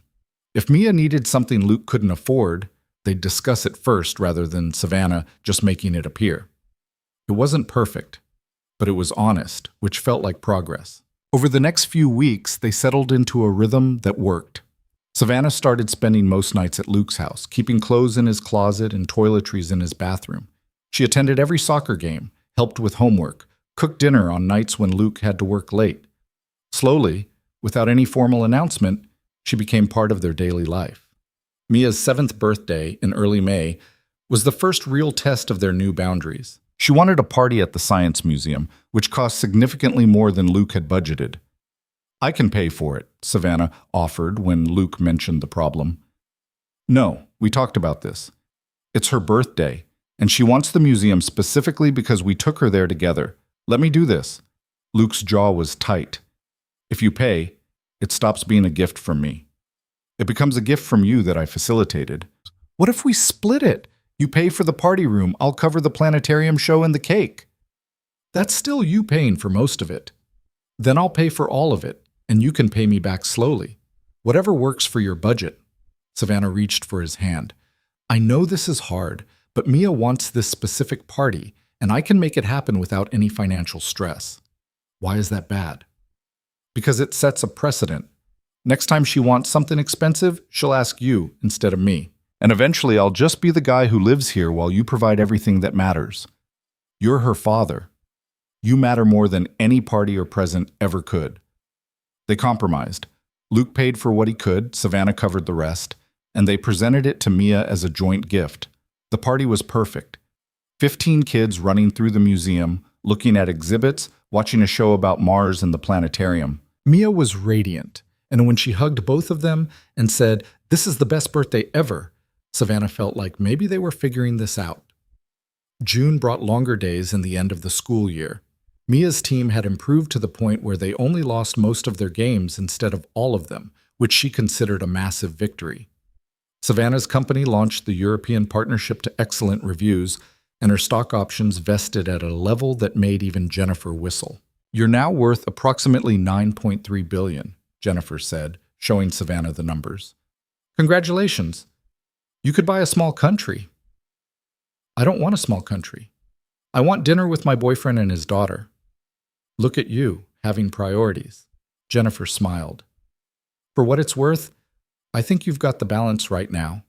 Work's going well, relationships solid. You're actually sleeping more than 4 hours a night. This is good, Savannah. It was good. Better than good.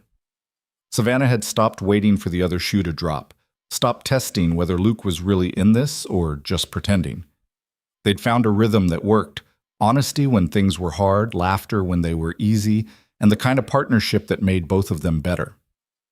On a Saturday morning in late June, Savannah woke up in Luke's bed to find Mia standing at the door with a serious expression. "We need to talk," Mia announced. Luke groaned and pulled a pillow over his face. "It's 7 a.m. Nothing needs to be talked about at 7 a.m. This is important. Mia climbed onto the bed between them. I've been thinking. Savannah's here all the time anyway. She has clothes in the closet and a toothbrush in the bathroom, and she knows where we keep the cereal. So why doesn't she just move in officially? Savannah's heart stopped. Luke removed the pillow from his face and looked at his daughter. That's a big decision, Mia, not something we just decide on a Saturday morning. Why not? You love her, she loves you, I love both of you. What else is there to decide? Mia's logic was, as always, bulletproof. Emma's dad's girlfriend moved in and nobody made it complicated. Emma's dad and his girlfriend are different from us. How? Luke looked at Savannah helplessly. Do you want to field this one? Your dad and I would need to talk about it privately first, Savannah said carefully. Moving in together is a big step. We'd need to make sure we're both ready. Are you ready? Mia asked directly. I think so, but it's not just about me. Dad, are you ready? Luke sat up, running a hand through his hair. Sweetheart, I love Savannah, but moving in together means making this permanent in a way we haven't talked about yet. It means commitments and shared space and all kinds of grown-up stuff that's complicated. Everything's complicated with grown-ups, Mia said with the exasperation of someone far older than 7. But you already share space, and you already have commitments, so what's the actual problem? After Mia left to get breakfast, Luke and Savannah stayed in bed, not quite looking at each other. She's not wrong, Savannah said finally. I am here most of the time. It's starting to feel strange going back to the penthouse. Yeah, I noticed you've been leaving stuff here, more than just overnight things. Luke turned to face her. Is that what you want, to move in? Make this official? Is it what you want? I asked first. Savannah took a breath. I want to wake up here every morning. I want to help Mia with her homework and argue with you about whose turn it is to do dishes and fall asleep next to you every night. I want the ordinary parts of life, the boring domestic stuff that doesn't make for good stories. So yes, I want to move in, if you want me to. Luke was quiet for a long moment. Then he said, This house is too small for all of us. 2 bedrooms, 1 bathroom. If you move in, we'd be on top of each other constantly. I don't care about space, but I do. Not because I need a big house, but because Mia deserves her own room, and you deserve more than a closet that fits 4 outfits. Luke sat up fully. If we're doing this, we should do it right. Find a place that works for all 3 of us. You want to move? I want us to start somewhere new. Not your penthouse, not my rental. Somewhere that's ours from the beginning. He took her hand. But here's the thing. I can't afford much. Whatever we get, you're going to have to pay for most of it. And I need to be okay with that before we move forward. Are you okay with it? I'm trying to be. I'm trying to see it as you investing in our future together instead of you paying my way. Luke's voice was strained. It's hard, though. My whole life I've provided for myself and Mia. Letting you do it feels like failing. It's not failing. It's accepting help from someone who loves you. I know. Logically, I know that. But emotionally, it's harder. They spent the rest of the morning talking through the logistics. Savannah would buy a house. Nothing ostentatious, just something with enough space for all of them. Luke would contribute what he could toward utilities and groceries. They'd keep their finances separate for now, revisit it later if things continued to work. What about marriage? Luke asked suddenly. If we're moving in together, people are going to assume that's next. Savannah's heart rate kicked up. Do you want to get married? Eventually, yeah, but not because people expect it, because it makes sense for us. Luke looked at her seriously.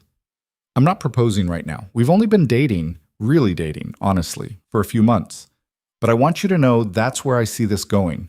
So if you don't want that, we should figure it out now before Mia gets more attached. I want that too. Not today, but someday. When we're both ready. Good. Then we're on the same page. They told Mia at breakfast, and her response was to run around the kitchen screaming, I knew it, at a volume that should have been illegal before 7:30 a.m. She immediately started planning how to decorate her new room, with glow-in-the-dark stars and a desk for homework, and maybe a telescope if there's space. Finding the right house took 3 weeks. Savannah's real estate agent showed them dozens of places, but most were either too big or too expensive or too far from Mia's school. They finally found a 3-bedroom house in a quiet neighborhood, walking distance from the elementary school, with a garage where Luke could work on his truck and a backyard big enough for Mia to play in. "It's perfect," Savannah said, standing in the empty living room and trying to picture furniture. "It's expensive," Luke said, looking at the listing price. "Even splitting utilities, I'm going to be stretched thin." "Then we'll figure it out." "We always do." They closed on the house in early July and spent 2 weeks moving in. Savannah brought surprisingly little from her penthouse. Most of her furniture was too formal, too expensive, wrong for the life they were building. Luke brought everything he had, which fit in his truck in 2 trips. They bought new furniture together, arguing good-naturedly about couch colors and whether the kitchen table should be round or rectangular. Mia's room was painted pale blue with those glow-in-the-dark stars she'd requested, and Luke installed floating shelves for her rock collection. The master bedroom was simple but comfortable, with windows that caught the morning light. The garage became Luke's workspace, full of tools and parts and the smell of motor oil. It felt like home almost immediately. Their first real fight in the new house happened in August, over something stupid and inevitable. Mia needed school supplies, and Savannah had offered to buy everything. Luke had insisted on paying, then gotten angry when Savannah pointed out that the specific calculator Mia needed cost more than he'd budgeted. "I can handle my daughter's school supplies," Luke said tightly. "I know you can, but why struggle when I can just buy it and we can move on?" "Because she's my daughter, and I should be able to provide for her without my girlfriend having to step in." They'd gone back and forth until Savannah finally snapped. "This is ridiculous. We live together, we share a bed, we're building a life together. Why are you still treating my money like it's separate from us?" "Because it is separate. It's yours, not mine. And the day I start relying on it is the day I lose myself in this relationship." Savannah had left the room before she said something she'd regret. She'd gone for a walk, circling the neighborhood until her anger cooled into something closer to sadness. When she came back, Luke was sitting on the porch steps. "I'm sorry," he said. "I'm being an idiot about this." "You're not an idiot. You're proud. There's a difference. Pride's going to kill this relationship if I'm not careful." Luke patted the step beside him. "Sit with me?" Savannah sat. They were quiet for a while, watching fireflies appear in the growing dusk. "I talked to my mom," Luke said finally. "Told her about the fight. She said I need to stop seeing your help as a threat and start seeing it as what it is. Someone who loves me trying to make our life easier." "Your mom's smart." "Yeah, but she also said something else. She said the problem isn't your money, it's that I'm scared. Scared that if I'm not providing everything, I'm not enough. That you'll wake up one day and realize you could do better than a mechanic who can barely afford his daughter's school supplies." Savannah's throat was tight. "You're enough. You've always been enough. The money doesn't change that." "I know. I'm working on believing it." Luke took her hand. "I'm sorry I made buying a calculator into a federal case. Buy whatever Mia needs. I'll pay you back what I can, and I'll try not to make it weird."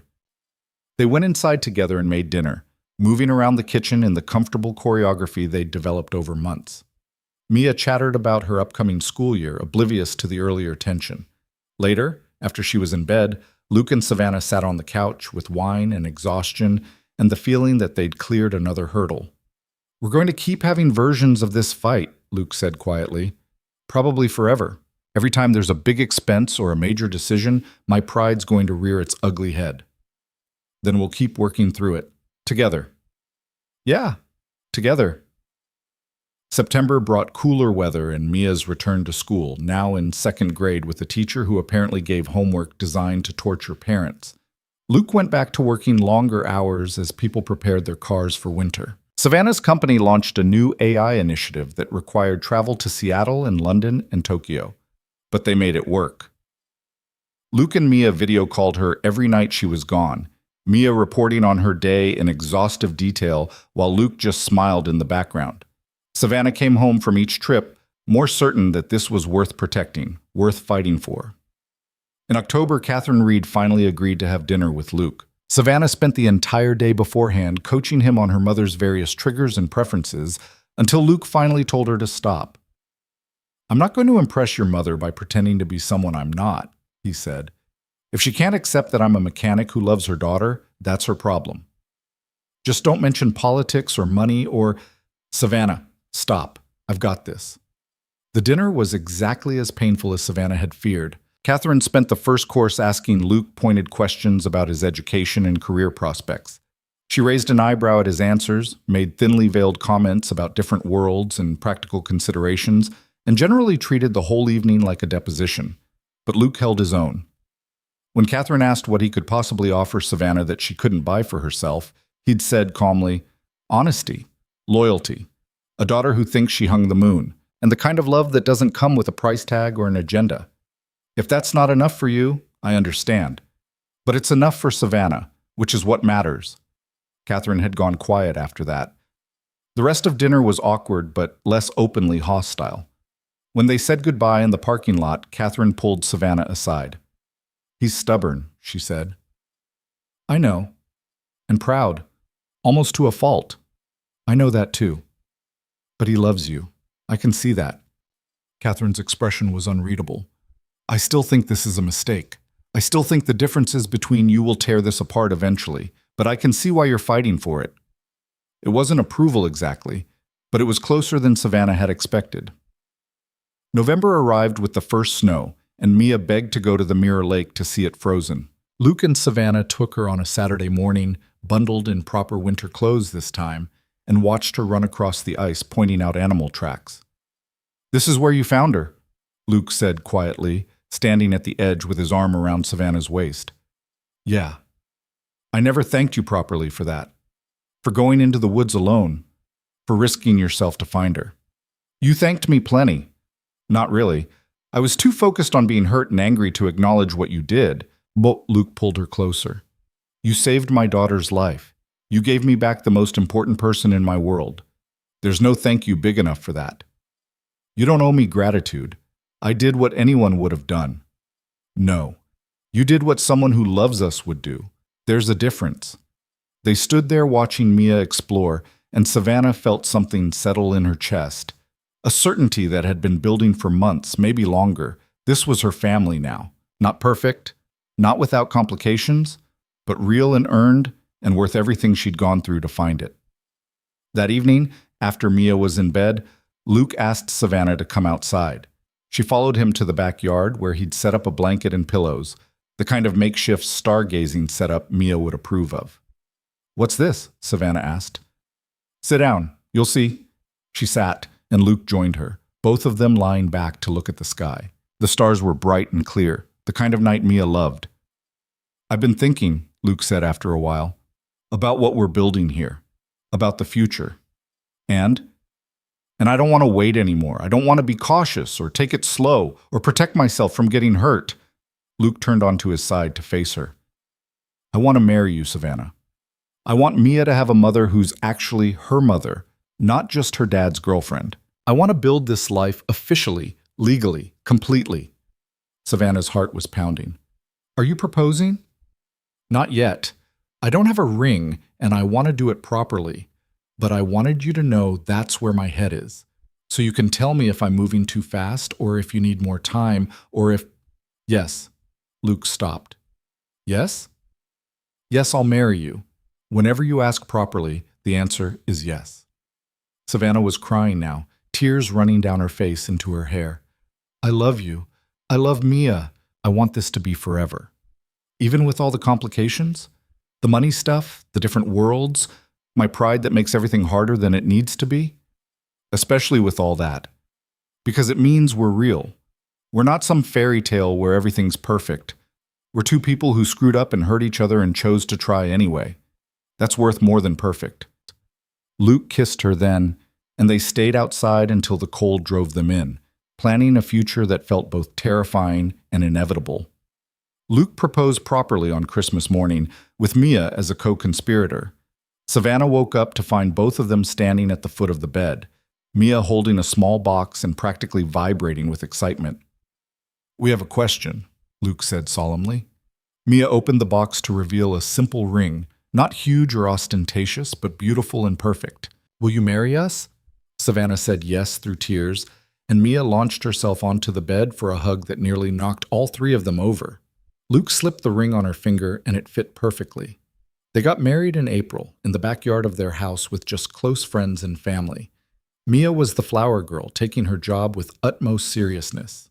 Rachel stood up for Luke, Jennifer for Savannah. Claire cried through the whole ceremony, and even Catherine managed to smile. It wasn't a big society wedding. There were no magazine covers or exclusive guest lists.